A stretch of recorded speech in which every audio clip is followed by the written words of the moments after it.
ಆತ್ಮೀಯ ಸಹೋದರ ಮತ್ತು ಸಹೋದರರೇ, ನಿಮ್ಮೆಲ್ಲರಿಗೂ ಈ ಒಂದು ಸಂಜೆ ವೇಳೆಯಲ್ಲಿ ವಂದಿಸ್ತಾ ಈ ಒಂದು ವಿಶೇಷವಾದಂತ ಕೂಟಕ್ಕೆ ನಿಮ್ಮೆಲ್ಲರನ್ನೂ ಪ್ರೀತಿಯಿಂದ ಸ್ವಾಗತ ಕೋರುವಂತನಾಗಿದ್ದೀನಿ. ಈ ಒಂದು ಕೂಟನ ನಾವು ಪ್ರಾರ್ಥನೆ ಪೂರ್ವಕವಾಗಿ ಈ ಒಂದು ಕೂಟ ನಾವು ಆರಂಭ ಮಾಡ್ಕೊಳ್ಳೋಣ. ನಮ್ಮನ್ನ ಪ್ರಾರ್ಥನೆ ನಡೆಸಬೇಕಾಗಿ ಸಹೋದರಿಯಾದಂತ ಶಾಂತಮ್ಮ ಸಿಸ್ಟರ್ನ ಕೇಳ್ಕೊಳ್ತೀನಿ. ಶಾಂತಮ್ಮ ಸಿಸ್ಟರ್, ಒಂದು ಓಪನಿಂಗ್ ಪ್ರೇಯರ್ ಮಾಡ್ತೀರಾ?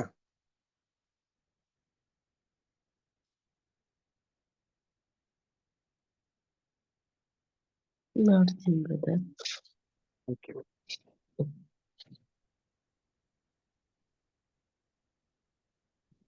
ಪ್ರಾರ್ಥನೆ ಮಾಡ್ಕೊಳ್ಳೋಣ.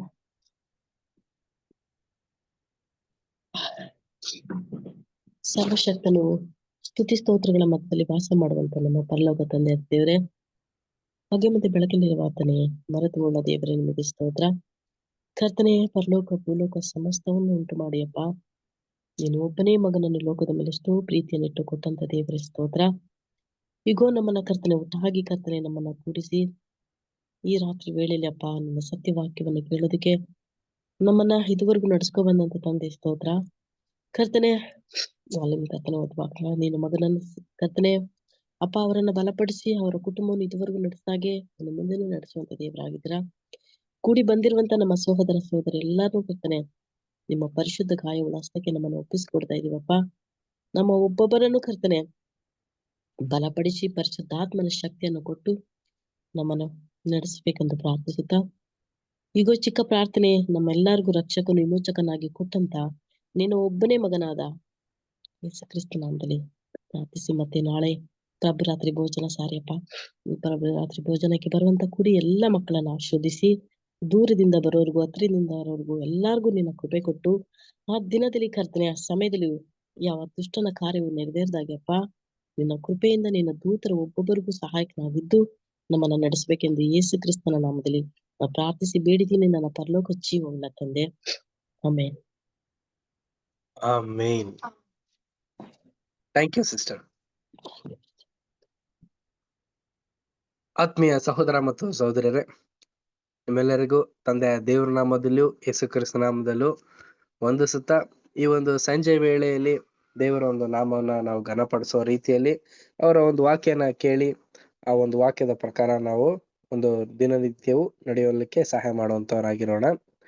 ಪ್ರಿಯ ಸಹೋದರ ಮತ್ತು ಸಹೋದರರೇ, ನಮ್ಗೆಲ್ಲ ತಿಳಿದಿರೋ ಪ್ರಕಾರ ನಾಳೆ ಪ್ರಭುರಾತ್ರಿ ಭೋಜನವಿದೆ. ಅದರ ಒಂದು ಇಂದಿನ ದಿನದಲ್ಲಿ ನಾವು ಕ್ರಿಸ್ತನ ಕುರಿತಾದಂತ ಹಲವಾರು ಸಂಗತಿಗಳನ್ನ ನಾವು ತಿಳಿಯುವಂತವರಾಗಿದ್ದೀವಿ. ಪ್ರಿಯ ಸಹೋದರ ಮತ್ತು ಸಹೋದರರೇ, ಕೆಲವೊಂದು ವಿಶೇಷವಾದಂತ ರೀತಿಯಲ್ಲಿ ನಾಳೆ ನಾವೆಲ್ಲರೂ ಕೂಡ ಒಂದು ಸಂಜೆ ವೇಳೆಯಲ್ಲಿ ಪ್ರಭುರಾತ್ರಿ ಭೋಜನ ಆಚರಣೆ ಮಾಡ್ತಾ ಇದೀವಿ. ಅದಕ್ಕಿಂತ ಮುಂಚಿತವಾಗಿ ನೀವೆಲ್ಲರೂ ಕೂಡ ಮನದಿಂದಲೂ ಒಂದು ಜ್ಞಾನದಿಂದಲೂ ಒಂದು ಆತ್ಮಿಕವಾದಿಂದಲೂ ಶುದ್ಧೀಕರಣ ಹೊಂದ್ಕೊಂಡು ಎಲ್ಲಾ ರೀತಿಯ ಒಂದು ದೇವರಲ್ಲಿ ಒಂದು ವಿಜ್ಞಾಪನೆಯಿಂದ ಒಂದು ಒಳ್ಳೆಯ ಒಂದು ಪ್ರಭುರಾತ್ರಿ ಭೋಜನ ನೀವು ಆಚರಣೆ ಮಾಡಿ ಆ ಒಂದು ಮೇಜಿಗೆ ಮತ್ತೆ ದ್ರಾಕ್ಷಾರಸಕ್ಕೆ ಆ ಒಂದು ಪಾತ್ರೆಯಲ್ಲಿ ನೀವು ಪಾಲ್ಗೊಳ್ಳುವಾಗ ಆ ಒಂದು ಕ್ಷಣಗಳಲ್ಲಿ ಕರ್ತರನ್ನ ನೆನೆಸ್ಕೊಳ್ಳಿ. ತಂದೆಯ ದೇವರು ಮತ್ತೆ ಯೇಸು ಕ್ರಿಸ್ತರು ಮಾಡಿದಂತ ಉಪಕಾರಗಳನ್ನ ನೆನೆಸ್ಕೊಳ್ಳಿ. ಕಳೆದ ವರ್ಷದಿಂದ ಈ ವರ್ಷದವರೆಗೂ ನಿಮ್ನೆಲ್ಲಾ ರೀತಿ ಆಶೀರ್ವದಿಸಿ ಬಲಪಡಿಸಿ ಈ ಮತ್ತೊಮ್ಮೆ ಈ ಒಂದು ಮೇಜಿಗೆ ತಂದಿದ್ದಾರೆ. ಆ ಒಂದು ಕೃತಜ್ಞತೆ ಸಲ್ಲಿಸ್ತಾ ಆ ಒಂದು ಮೇಜಿಗೆ ಎಲ್ಲರೂ ಕೂಡ ಪಾಲ್ದಾರರಾಗಿ ಅಂತ ಕೇಳ್ಕೊಳ್ಳುವಂತವನಾಗಿದ್ದೀನಿ. ಪ್ರಿಯರೇ, ನಾವು ಕಳೆದ ವಾರ ನೋಡಿದಂತ ಒಂದು ಪಾಠನೇ ಈ ಒಂದು ವಾರನೂ ಕೂಡ ನಾವು ನೋಡುವಂತವರಾಗಿರೋಣ. ಕಳೆದ ವಾರ ನಾವು ನೋಡಿದ್ವಿ ಮೊದಲ ಇಸ್ರೇಲ್ನಲ್ಲಿ ಹುಟ್ಟಿದಂತ ಮೊದಲನ ಮಕ್ಕಳ ಒಂದು ಪಾಸ್ ಓವರ್ ಅನ್ನೋ ಒಂದು ಪಾಠನ ನಾವು ನೋಡ್ತಾ ಇದೀವಿ. ಈ ಒಂದು ಪಾಠ ಬರ್ದಿದ್ದು ಸಹೋದರ ಅಂತ ರಜಲ್ ಬ್ರದರ್ ಅವರು ಸುಮಾರು 1905ನೇ ಒಂದು ಇಸ್ವಿಯಲ್ಲಿ ಈ ಒಂದು ಪಾಠನ ಬರ್ದಿದ್ರು. ಇದು ರೀಪ್ರಿಂಟ್ ಅನ್ನೋ ಒಂದು ಪುಟದಲ್ಲಿ ಬರೆಯಲ್ಪಟ್ಟಂತ ಒಂದು ಪಾಠ ಆಗಿರುತ್ತೆ. ನಾವು ಲಾಸ್ಟ್ ಟೈಮ್ ಕೆಲವೊಂದು ಪಾಯಿಂಟ್ಗಳನ್ನ ನಾವು ತಿಳ್ಕೊಂಡ್ವಿ. ಈ ಒಂದು ಇಸ್ರೇಲ್ನಲ್ಲಿ ಯಾವ ರೀತಿ ಇಸ್ರೇಲ್ನಲ್ಲಿ ಇದ್ದಂತ ಜನರುಗಳು ಯಾವ ರೀತಿ ಸೆರೆಗೆ ಹೋಗಿದ್ರು, ಫಾರೋ ಯಾವ ರೀತಿ ಅವ್ರನ್ನ ಬಿಡುಗಡೆ ಮಾಡದ ನಂತರನೇ ಮಾಡಿದಂತ ಮೊದಲನೇ ಒಂದು ಆಚರಣೆನೇ ಪ್ರಭುರಾತ್ರಿ ಭೋಜನ. ಆ ಒಂದು ಫಾರೋ ಬಿಡ್ಬೇಕಾಗಿರ್ಬೇಕಾದ್ರೆ ಆ ಒಂದು ರಾಜ ಅವನ ಒಂದು ಚೊಚ್ಚಲ ಮಗನನ್ನೇ ಕಳ್ಕೊಂಡ. ಆಗ ಆದಂತ ಒಂದು ನೋವಿನಿಂದ ಇಡೀ ಇಸ್ರೇಲ್ನ ಜನರನ್ನ ಸೆರೆಯಿಂದ ಹೊರಗಡೆ ಅಂದ್ರೆ ಅವ್ರು ಬಂಧಿತರಾಗಿರುವಂತ ಇಸ್ರೇಲ್ನ ಬಿಟ್ಟು ನಿಮ್ಮ ದೇಶಕ್ಕೆ ಹೊರಡ್ಕೊಳ್ಳಿ ಅಂತ ಅನ್ಬಿಟ್ಟು ಆಜ್ಞಾಪನೆ ಹೊರಡಿಸಿದ್ದನ್ನ ನಾವು ನೋಡ್ತಾ ಇದೀವಿ ಪ್ರಿಯರೇ. ಹಾಗಿರ್ಬೇಕಾದ್ರೆ ಆ ಒಂದು ಫಾರೋವಿನ ಚೊಚ್ಚಲ ಮಕ್ಕಳು ಸತ್ರು, ಅಂದ್ರೆ ಈಜಿಪ್ಟಿನ ಮಕ್ಕಳೆಲ್ಲರೂ ಸತ್ರು, ಮೊದಲನೇ ಮಕ್ಕಳೆಲ್ಲ ಸತ್ರು. ಆದ್ರೆ ಈ ತಂದೆಯ ದೇವ್ರನ್ನ ಅರ್ಥಂತ ಇಸ್ರೇಲ್ಸರು ಯಹೂದಿಗಳ ಒಂದು ಮೊದಲನೇ ಮಕ್ಕಳಿಗೆ ಏನೂ ತೊಂದರೆ ಆಗಿರಲ್ಲ ಅನ್ನೋ ಒಂದು ಪಾಠನ ನಾವು ನೋಡ್ತಾ ಬಂದಿದೀವಿ. ಇವತ್ತು ಅದಕ್ಕೆ ಸಂಬಂಧಪಟ್ಟಂತ ಒಂದು ವಿಚಾರನ ಕೂಡ ನಾವು ನೋಡುವಂತರಾಗಿರೋಣ.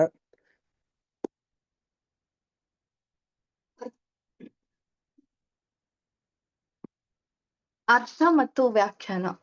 35 ಶತಮಾನಗಳ ಕಾಲ ದೈವಿಕ ನಿರ್ದೇಶನಕ್ಕೆ ವಿಧೇಯರಾಗಿರುವ ದೇವರ ಆಯ್ಕೆಯಾದ ಜನರು ಪಾಸ್ ಅವರ್ ಆಚರಿಸಿದರು. ಕೆಲವರು ಅದರ ಬಾಹ್ಯ ಸೂಚಕವನ್ನು ನೋಡಿದರು ಮತ್ತು ಅವರು ಆಚರಿಸುವ ಬಾಹ್ಯವಾದ ಸತ್ಯದ ನಿಜವಾದ ಅರ್ಥವನ್ನು ಒಂದು ಕ್ಷಣವೂ ಅರಿತುಕೊಳ್ಳಲಿಲ್ಲ. ಅವರು ಕೊಂದ ಕುರಿಮರಿಯು ದೇವರ ಕುರಿಮರಿ ಯೇಸು ಕ್ರಿಸ್ತನನ್ನು ಸೂಚಿಸುತ್ತದೆ. ಅವರ ಮರಣವು ಇಡೀ ಪ್ರಪಂಚದ ಪಾಪಗಳಿಗಾಗಿ ವಿಮೋಚನಾ ಮೌಲ್ಯವನ್ನು ರೂಪಿಸುತ್ತದೆ. ಅಬ್ರಹಾಮನಿಗೆ ಮತ್ತು ಅವನ ಮೂಲಕ ಆರಿಸಲ್ಪಟ್ಟ ಜನರಿಗೆ ವಾಗ್ದಾನ ಮಾಡುವ ಮೊದಲು ಅವನ ಮರಣವು ಅಗತ್ಯವಾಗಿತ್ತು. ಪಾಪದಿಂದ ವಿಮೋಚನೆಯು ಶಾಶ್ವತವಾಗಿ ಪರಿಣಾಮಕಾರಿಯಾಗಲು ವಾರ್ಷಿಕವಾಗಿ ಪುನರ್ವರ್ತಿಸುವ ಅಕ್ಷರಶಃ ಕುರಿಮರಿಗಿಂತ ಉತ್ತಮವಾದ ತ್ಯಾಗವನ್ನು ಆಧರಿಸಬೇಕು. ಮಾನವ ಕುಲಕ್ಕಾಗಿ ಆದಮ್ ಮತ್ತು ಅವನ ಜನಾಂಗ ತನ್ನ ಜೀವವನ್ನು ತ್ಯಾಗ ಮಾಡಲು ಏಸು ಮನುಷ್ಯನಾಗುವುದು ಅಗತ್ಯವಾಗಿತ್ತು. ಹೆಚ್ಚುವರಿಯಾಗಿ ತ್ಯಾಗದ ಕೆಲಸವನ್ನು ಪೂರ್ಣಗೊಳಿಸಿದ ನಂತರ ಅವನು ಆಧ್ಯಾತ್ಮಿಕ ಮೆಸ್ಸಿಯನಾಗಲು ಯೆಹೋವನ ಬಲಗೈಗೆ ಏರಬೇಕು. ಅವರು ಸರಿಯಾದ ಸಮಯದಲ್ಲಿ ಅವರ ಭರವಸೆಯನ್ನು ಪೂರೈಸುತ್ತಾರೆ, ಅದರಲ್ಲಿ ಅವರು ವಿಶ್ವಾಸವಿಡುತ್ತಾರೆ ಮತ್ತು ಎಲ್ಲಾ ರಾಷ್ಟ್ರಗಳು, ಜನರು ಮತ್ತು ಭಾಷೆಗಳಿಗೆ ಅವರ ಆಶೀರ್ವಾದಗಳನ್ನು ತಿಳಿಸುವಲ್ಲಿ ಅವರು ದೇವರಿಂದ ಬಳಸಲ್ಪಡುತ್ತಾರೆ. ಪಾಪದ ಖಂಡನೆ ಪ್ರಪಂಚದ ಮೇಲೆ ಇತ್ತು. ಪಾಪದ ಸಂಬಳ ಮರಣದ ಈ ದಂಡನೆಯನ್ನು ಸಂಪೂರ್ಣವಾಗಿ ಮತ್ತು ಶಾಶ್ವತವಾಗಿ ಬದಿಗಿಡುವ ಮೊದಲು ಮನುಷ್ಯನ ದಂಡವನ್ನು ಪೂರೈಸಬೇಕು. ಮನುಷ್ಯನು ಸಂಪೂರ್ಣವಾಗಿ ಮತ್ತು ಶಾಶ್ವತವಾಗಿ ಸಾವಿನ ಪರಿಸ್ಥಿತಿಗಳಿಂದ ಶಾಶ್ವತ ಜೀವನಕ್ಕೆ ಮತ್ತು ಅವನ ಸೃಷ್ಟಿಕರ್ತನೊಂದಿಗೆ ಸಾಮರಸ್ಯಕ್ಕೆ ಮರಳಬಹುದು. Thank you. ಪ್ರೀತಿಯ ಸಹೋದರ ಮತ್ತು ಸಹೋದರಿಯರೇ, ನಾವು ಕಳೆದ ವಾರ ನಾವು ನೋಡಿರೋ ಪ್ರಕಾರ ಇಸ್ರೇಲ್ನಲ್ಲೂ ಕೂಡ ಒಂದು ಪ್ರಭುರಾತ್ರಿ ಭೋಜನನ ಆಚರಣೆ ಮಾಡ್ತಾರ ಅಂತ ನಾವು ನೋಡ್ಬೇಕಾದ್ರೆ, ಖಂಡಿತವಾಗ್ಲೂ ಈ ಒಂದು ಸಂದರ್ಭದಲ್ಲಿ ಯಹೂದಿಗಳು ಆ ಒಂದು ಹಳೆಯ ಸಂಪ್ರದಾಯದ ಪ್ರಕಾರ ಪ್ರಭುರಾತ್ರಿ ಭೋಜನ ಆಚರಣೆ ಮಾಡ್ತಾರೆ. ಆದ್ರೆ ಇವತ್ತು ನಮ್ಗೆ ಇದರ ಒಂದು ಆ ಭಾವೈಕ್ಯತೆ ಮತ್ತೆ ಇದರಲ್ಲಿರುವಂತ ಒಂದು ಆತ್ಮೀಕತೆ ಒಂದು ಪಾಠನ ನಾವು ನೋಡ್ತಾ ಇದ್ವಿ ಪ್ರಿಯರೇ. ನೋಡಿ, ಯೇಸು ಕ್ರಿಸ್ತರು ಹೆಚ್ಚು ಕಮ್ಮಿ 30 ವರ್ಷಗಳಿಗಿಂತ ಮೇಲ್ಗಡೆ ಇದ್ರು. ಅವರು ದೇವರಿಂದ ಆರಿಸಲ್ಪಟ್ಟಂತ ವ್ಯಕ್ತಿಯಾಗಿದ್ರು. ಅವರು ಕೂಡ ಬಂದು ಪ್ರಭುರಾತ್ರಿ ಭೋಜನನ ಬರೀ ಒಂದೇ ಸಾರಿನ ಆಚರಣೆ ಮಾಡಿದ್ರು ಅಂತ ನಾವು ನೋಡ್ಬೇಕಾದ್ರೆ ಇಲ್ಲ ಆತ್ಮೀಯರೇ. ಅವರು ಸುಮಾರು 3 ವರ್ಷಗಳ ಕಾಲ ಈ ಒಂದು ಪ್ರಭುರಾತ್ರಿ ಭೋಜನನ ಆಚರಣೆ ಮಾಡಿರ್ತಾರೆ ಪ್ರಿಯರೇ. ಅದಕ್ಕಿಂತ ಮುಂಚೆ ಅದನ್ನ ನೋಡಿರ್ತಾರೆ ಹೊರತು ಅದನ್ನ ಆಚರಣೆ ಮಾಡೋದಿಕ್ಕೆ ಅವರು ಹೋಗಿರೋದಿಲ್ಲಕ್ಕೆ ಸಾಧ್ಯನೇ ಇರದಿರ್ಲಿಲ್ಲ. ಅಂದ್ರೆ ಯಾವ ರೀತಿ ಅಂತ ನಾವು ನೋಡ್ಬೇಕಾದ್ರೆ, ಪಸ್ಕ ಹಬ್ಬ ಯಾವ ರೀತಿ ಆಚರಣೆ ಮಾಡ್ತಿದ್ರು ಆ ರೀತಿ ಮಾಡ್ತಾ ಇದ್ರು. ಆದ್ರೆ ಅವರು ದೀಕ್ಷಾಸ್ನಾನ ಹೊಂದ ನಂತರನೇ ಈ ಒಂದು ಹಳೆ ಒಡಂಬಡಿಕೆನೆ ಬಿಟ್ಟು ಹೊಸ ಒಡಂಬಡಿಕೆಗೆ ಸೂಚಿಕವಾದಂತ ಆ ಒಂದು ರಕ್ತ, ಆ ಒಂದು ಪಾತ್ರೆ, ಆ ಒಂದು ದ್ರಾಕ್ಷಾರಸನ, ಆ ಒಂದು ರೊಟ್ಟಿನ ಹೋಲಿಕೆ ಮಾಡಿ ತದ್ವಿರುದ್ಧವಾದಂತ ರೀತಿಯಲ್ಲಿ ಇದನ್ನ ಮಾಡ್ತಾ ಇದಾರೆ ಪ್ರಿಯರೇ. ಅಲ್ಲಿ ಬಂದು ಕುರಿನ ತಗೊಂತಾ ಇದ್ರು, ಆದ್ರೆ ಇಲ್ಲಿ ಬೇರೆ ಒಂದು ವಸ್ತುಗಳನ್ನ ಉಪಯೋಗಿಸ್ತಾರೆ. ಈ ಒಂದು ಎಲ್ಲಾ ವಾರ್ತೆಗಳನ್ನ ನಾವು ನೋಡ್ಬೇಕಾದ್ರೆ ಇದು ಒಂದು ವಿಶೇಷವಾದಂತ ಒಂದು ಆಚರಣೆ ಆಗಿರುತ್ತೆ. ಇದು ಇಡೀ ಮನುಷ್ಯ ಕುಲಕ್ಕೆ ಏನಾಗಿದೆ ಅಂತ ನಾವು ನೋಡ್ಬೇಕಾದ್ರೆ ಪ್ರಿಯರೇ, ಇದು ದೇವರ ಒಂದು ಅನುಗ್ರಹದ ಒಂದು ರ್ಯಾನ್ಸಮ್ ಪ್ರೈಸ್, ಅಂದ್ರೆ ಈಡು ಬಲಿಯ ಒಂದು ಬೆಲೆಯನ್ನ ಯೇಸು ಕ್ರಿಸ್ತರು ಇಲ್ಲಿ ಬಿಂಬಿಸ್ತಾ ಇದ್ದಾರೆ ಪ್ರಿಯರೇ. ಇದು ವರ್ಷಕ್ಕೆ ಒಂದೇ ಸಾರಿ ಆಚರಣೆ ಮಾಡ್ಬೇಕು. ಇದು ಯಾವುದಕ್ಕೆ ಸುಸೂಚಕವಾಗಿದೆ ಅಂತಂದ್ರೆ, ಆದಾಮನು ಪಟ್ಟಂತ ಒಂದು ಶ್ರಮೆ, ಸಂಕಟ, ಆತನು ಅನಗತ್ಯವಾಗಿ ದೇವರಿಂದ ದೂರವಾದಂತ ಒಂದು ಸನ್ನಿವೇಶ, ಇದನ್ನೆಲ್ಲ ನಾವು ನೋಡಿ ಯೇಸು ಕ್ರಿಸ್ತರು ಮತ್ತೆ ಈ ಒಂದು ವೇದನೆಗಳಲ್ಲಿ ಬಳಲುತ್ತಿರುವಂತ ಮನುಷ್ಯ ಕುಲನ ಮತ್ತೆ ಅವರು ಒಂದು ಒಂದು ಒಳ್ಳೆ ರೀತಿಯಲ್ಲಿ ದೇವರ ಒಂದು ಐಕ್ಯತೆಯಲ್ಲಿ ಸೇರೋದಕ್ಕೋಸ್ಕರ ಒಂದು ಮೆಸ್ಸಿಯನ ರೂಪದಲ್ಲಿ ಬಂದು ಇಡೀ ಲೋಕ ಜನರಿಗೆ ರಕ್ಷಣೆಯ ಒಂದು ದಾರಿನ ಇಲ್ಲಿ ದೀಪವಾಗಿ ತೋರಲ್ಪಡ್ತಾ ಇದಾರೆ ಪ್ರಿಯರೇ. ಇದನ್ನೆಲ್ಲ ನಾವು ನೋಡ್ಬೇಕಾದ್ರೆ ಮನುಷ್ಯರಾಗಿರುವಂತ ನಾವೆಲ್ಲರೂ ಕೂಡ ಮರಣಕ್ಕೆ ಎದುರೋದಲ್ಲ ಪ್ರಿಯರೇ, ದೇವರಿಗೆ ನಾವು ಎದುರ್ಬೇಕು ಅನ್ಬಿಟ್ಟು ಲೇಖಕರು ಇಲ್ಲಿ ನಮ್ಗೆ ಉಲ್ಲೇಖ ಮಾಡ್ತಾ ಇದಾರೆ. ಇಷ್ಟೆಲ್ಲ ಒಂದು ಅಂಶಗಳನ್ನ ನಾವು ಗ್ರಹಿಸ್ಕೋಬೇಕಾದ್ರೆ ಇಲ್ಲೂ ಕೂಡ ನಮ್ಗೆ ಒಂದು ಆಶ್ವಾಸನೆ ಕೊಡ್ತಾ ಇದಾರೆ. ಎಟರ್ನರಿ ಲೈಫ್ ನ ದೇವ್ರು ನಮಗೆ ಕೊಡ್ತಾ ಇದಾರೆ. ಅಂದ್ರೆ ಅಮರತ್ವ ಒಂದು ಜೀವಿತನ ದೇವ್ರು ನಮ್ಗೆ ಅನುಗಿಸ್ತಾರಂತೆ. ನೆಕ್ಸ್ಟ್ ಬರಂడి. ದೈವಿಕ ಏರ್ಪಾಡಿಗೆ ಹೊಂದಿಕೆಯಲ್ಲಿ ಯೇಸು ಮೊದಲು ತನ್ನನ್ನು ಇಸ್ರಾಯೇಲರಿಗೆ ಅವರ ರಾಜನಾಗಿ ಅರ್ಪಿಸಿಕೊಂಡನು. ಆದರೆ ಅವನು ಹೇಗಿದ್ದಾನೆಂದು ಇಸ್ರೇಲ್ ನೋಡಲಿಲ್ಲ, ಏಕೆಂದರೆ ಅವನಿಗೆ ಸಂಪತ್ತು ಅಥವಾ ಸೈನ್ಯಗಳು ಅಥವಾ ಪ್ರಭಾವಶಾಲಿ ಸ್ನೇಹಿತರು ಇರಲಿಲ್ಲ. ಅವರು ಅವನನ್ನು ಮೋಸಗಾರ ಎಂದು ತಿರಸ್ಕರಿಸಿದರು. ಅವನು ತನ್ನನ್ನು ದೇವರ ಮಗ ಮತ್ತು ಅವರ ವಿಮೋಚಕ ಎಂದು ಘೋಷಿಸಿದಾಗ ಅವರು ಅವನನ್ನು ಮೋಸಗಾರ ಮತ್ತು ದೂಷಕ ಮತ್ತು ಮರಣಕ್ಕೆ ಅರ್ಹನು ಎಂದು ಭಾವಿಸಿದರು. ತಮ್ಮದೇ ಆದ ಸೆನಿಡ್ರಿಯನ್ ನ್ಯಾಯಾಲಯದಲ್ಲಿ ಅವನಿಗೆ ಶಿಕ್ಷೆ ವಿಧಿಸಿದ ನಂತರ ಸ್ವತಃ ಅವನನ್ನು ಗಲ್ಲಿಗೇರಿಸುವ ಅಧಿಕಾರವನ್ನು ಹೊಂದಿಲ್ಲ. ಅವರು ರೋಮನ್ ಗವರ್ನರ್ ರೂಮ್ಯಾನ್ ಚಕ್ರವರ್ತಿಗೆ ದೇಶದ್ರೋಹವನ್ನು ಕೇಳುವ ಏಕೈಕ ಅಪರಾಧವನ್ನು ಆರೋಪಿಸಿದರು. ಪಿಲಾತನು ಯೇಸುವನ್ನು ರಾಜದ್ರೋಹದಲ್ಲಿ ಸೇರಿಸುವುದಕ್ಕಾಗಿ ಬೆದರಿಕೆ ಹಾಕುವ ಮೂಲಕ ಅವರು ಅಂತಿಮವಾಗಿ ಆಂಟಿಟಿಪಿಕಲ್ ಪಾಸವರ್ ಕುರಿಮರಿಯನ್ನು ಶಿಲುಬೆಗೇರಿಸಿದರು. ಅವರು ತಮ್ಮ ಪಾಸವರ್ ಕುರಿಮರಿಯನ್ನು ಅದರ ಹುರಿಲನ್ನು ಶಿಲುಬೆಗೇರಿಸಿದ ರೀತಿಯಲ್ಲಿ ನಂತರ ಅವನು ಶಿಲುಬೆಯ ಮೇಲೆ ವಿಸ್ತರಿಸಲ್ಪಟ್ಟನು. Thank you. ಪ್ರೀತಿಯ ಸಹೋದರ ಮತ್ತು ಸಹೋದರರೇ, ಇದು ಬಂದು ರೀಪ್ರಿಂಟಿನ ಒಂದು ಪುಸ್ತಕ ಆಗಿರೋದ್ರಿಂದ ಇದು ಯಾವುದೇ ಕಾರಣಕ್ಕೂ ಕನ್ನಡದಲ್ಲಿಲ್ಲ. ಇದನ್ನ ತರ್ಜಮೆ ಮಾಡಿ ನಾವಿಲ್ಲಿ ಓದ್ತಾ ಇದೀವಿ. ಇಲ್ಲಿ ನೋಡಿ, ಇದರಲ್ಲಿ ನಮ್ಗೆ ಒಂದು ಇಂಗ್ಲಿಷ್ ನಲ್ಲೂ ಕೂಡ ಒಂದು ವಿಶೇಷವಾದಂತ ವಾರ್ತೆಗಳನ್ನ ಇಲ್ಲಿ ಉಪಯೋಗಿಸಿದ್ದಾರೆ ಪ್ರಿಯರೇ. ಇಸ್ರೇಲಿನ ಒಂದು ಅರಸರಾಗ್ಬೇಕಾಗಿರುವಂತ ಯೇಸು ಕ್ರಿಸ್ತರು ಅವರು ಏನ್ ಆಗೋಗ್ತಾ ಇದ್ದಾರೆ ಅಂತಂದ್ರೆ, ಇಡೀ ಲೋಕಕ್ಕೋಸ್ಕರ ಅವರು ತನ್ನನ್ನೇ ತಾನು ಬರಿದು ಮಾಡಿಸ್ಕೊಂಡು ಅಮಾಯಕನ ರೀತಿಯಲ್ಲಿ ಬಂದಿದ್ದಾರೆ ಪ್ರಿಯರೇ. ಅವರು ಯಾವುದೇ ಒಂದು ಪಾಪವೂ ಮಾಡ್ಲಿಲ್ಲ, ಯಾವುದೇ ಒಂದು ದ್ವೇಷನೇ ಆಗ್ಲಿ, ಒಂದು ಅಪರಾಧನೇ ಆಗ್ಲಿ, ಒಂದು ಬೇರೆ ರೀತಿಯ ತಪ್ಪಾದಂತ ಒಂದು ವಾರ್ತೆಗಳನ್ನೇ ಆಗ್ಲಿ ಏನೂ ಕೂಡ ಮಾಡಿಲ್ಲ. ಅವರು ಹೇಳಿದ್ದೇ ಒಂದೇ ಒಂದು, ನಾನು ದೇವರ ಮಗ ಅನ್ನೋ ಒಂದೇ ಒಂದು ವಾರ್ತೆನ ಹಿಡ್ಕೊಂಡು ಅವ್ರು ಏನ್ ಮಾಡಿದ್ರು ಅಂತಂದ್ರೆ, ತಪ್ಪು ಸಾಕ್ಷಿಗಳನ್ನ ಕಣ್ಣಿಡ್ದಿ ಸುಳ್ಳು ವಾರ್ತೆಗಳನ್ನ ಮಾಡಿ ರಾಜದ್ರೋಹಿ ಅಂತ ಅನ್ನೋ ಒಂದು ಪಟ್ಟನ ಕಟ್ಟಿ ಅವ್ರನ್ನ ಶಿಲುಬೆಗೆ ಹಾಕಿದ್ರು ಪ್ರಿಯರೇ. ಈಗ ಪ್ರಿಯ ಸಹೋದರ ಮತ್ತು ಸಹೋದರರೇ, ನಮ್ಗಿರುವಂತ ಒಂದು ಕಾನೂನಿನ ನೋಡ್ಬೇಕಾದ್ರೆ ಒಂದು ಟೆರರಿಸ್ಟ್ ನಾವೇನ್ ಮಾಡ್ತೀವಿ, ಗಲ್ಲಿಗೆ ಹತ್ತಿಸ್ಬಿಡ್ತೀವಿ ಅಲ್ವಾ? ಅದೇ ಪ್ರಕಾರನೇ ಆ ಒಂದು ಸಂದರ್ಭದಲ್ಲೂ ಕೂಡ ಯೇಸು ಕ್ರಿಸ್ತನ ಯಾವ ರೀತಿ ಇಡೀ ಸ್ವಂತ ಜನರೇ ಯಾವ ರೀತಿ ಬೆಂಬಲಿಸಿದ್ರು ಅಂತಂದ್ರೆ, ಒಂದು ಟೆರರಿಸ್ಟ್ ರೀತಿಲಿ, ಅಂದ್ರೆ ರಾಜದ್ರೋಹಿಯ ರೀತಿಯಲ್ಲಿ ಅವರು ಬಿಂಬಿಸಿದ್ರು. ಆ ಒಂದು ಸಿನದ್ರಿ ಅಂತ ನಾವು ನೋಡ್ಬೇಕಾದ್ರೆ ಅದು ಒಂದು ಕೋರ್ಟ್ ರೀತಿ. ಈಗ ನಾವೆಲ್ಲ ಹೈಕೋರ್ಟ್, ಸುಪ್ರೀಂ ಕೋರ್ಟ್ ಅಂತೆಲ್ಲ ಹೇಳ್ತೀವಿಲ್ಲ, ಅದೇ ತರಾನೇ ಸೆನೆಡ್ರಿ ಅನ್ನೋ ಒಂದು ಜಾಗದಲ್ಲೂ ಕೂಡ ಆ ಒಂದು ಟೈಮೇ ಇಲ್ಲ. ಆ ಟೈಮ್ ಏನಂತ ಹೇಳುತ್ತೆ ಅಂದ್ರ ಧರ್ಮಶಾಸ್ತ್ರ, ಅದು ಬೆಳಗ್ಗೆ ಇದ್ದಾಗ ಮಾತ್ರ ನ್ಯಾಯ ವಿಚಾರಣೆ ಮಾಡ್ಬೇಕು. ಕತ್ಲಾದಾಗ ನ್ಯಾಯ ವಿಚಾರಣೆನೆ ಮಾಡೋ ಹಾಗೆ ಇಲ್ಲ. ಇದು ರೂಲ್ಸ್ ಇರೋದು, ರೋಮನ್ ಸರ್ಕಾರದ ಒಂದು ಗವರ್ನರ್ ಒಂದು ರೂಲ್ಸ್ ಇರೋದು. ಆದ್ರೆ ಯೇಸು ಕ್ರಿಸ್ತರನ್ನ ತಡರಾತ್ರಿಯಲ್ಲೇ ಹಿಡಿದು ತಡರಾತ್ರಿಯಲ್ಲೇ ನ್ಯಾಯ ವಿಚಾರಣೆ ಮಾಡಿ ತಡರಾತ್ರಿಯಲ್ಲೇ ತೀರ್ಪನ್ನ ಕೊಟ್ಬಿಟ್ರು ಪ್ರಿಯರೇ. ಇದೆಲ್ಲ ನಾವು ನೋಡ್ಬೇಕಾದ್ರೆ ಮೋಸದ ರೀತಿಯಲ್ಲಿ ದೇವಕುಮಾರನ್ನ ಮನುಷ್ಯರೇ ಸಾಯಿಸ್ಬಿಟ್ರು ಪ್ರಿಯ ಸಹೋದರ ಮತ್ತು ಸಹೋದರರೇ. ಆದ್ರೂ ಕೂಡ ನಾವು ಕೆಲವೊಂದು ವಾರ್ತೆಗಳು ನಾವು ನೋಡ್ಬೇಕಾದ್ರೆ ಪಿಲಾತನು ಕೂಡ ಎಲ್ಲಾ ರೀತಿಯಲ್ಲೂ ಕೂಡ ಸಹಾಯ ಮಾಡ್ದ ಅಂತ ನಾವು ನೋಡ್ತೀವಿ. ಆದ್ರೆ ಪಿಲಾತನಿಗೇನೆ ಇಡೀ ಇಸ್ರೇಲ್ಸ್ನವ್ರು ಏನ್ ಮಾಡ್ಬಿಟ್ಟಿದ್ರು ಕಂಟ್ರೋಲ್ ತಗೊಂಡಿರೋದ್ರಿಂದ ಆತನ ಕೈಯಲ್ಲೂ ಕೂಡ ಏನೂ ಮಾಡಕ್ ಆಗ್ದಂತಾನೆ ಇದು ಏನ್ ನೆರವೇರ್ಬೇಕಾಗಿತ್ತು ಅದು ನೆರವೇರೋದಕ್ಕೆ ಸಾರ್ಥಕ ಆಗೋಗ್ತು ಪ್ರಿಯರೇ. ಇದನ್ನೆಲ್ಲ ನಾವು ನೋಡ್ಬೇಕಾದ್ರೆ ಇದನ್ನ ನಮಗೆ ಇಂಗ್ಲಿಷ್ ನಲ್ಲಿ ಏನಂತಾರೆ ಅಂತಂದ್ರೆ ಟಿಪಿಕಲ್ ಪಾಸ್ ಓವರ್ ಲ್ಯಾಂಪ್ ಅಂತ ಅಂತಾರೆ. ಅಂದ್ರೆ ಏನ್ ಅರ್ಥ ಅಂತಂದ್ರೆ ಪ್ರಭುರಾತ್ರಿ ಭೋಜನಕ್ಕೆ ಆರಿಸಲ್ಪಟ್ಟಂತ ಕುರಿ.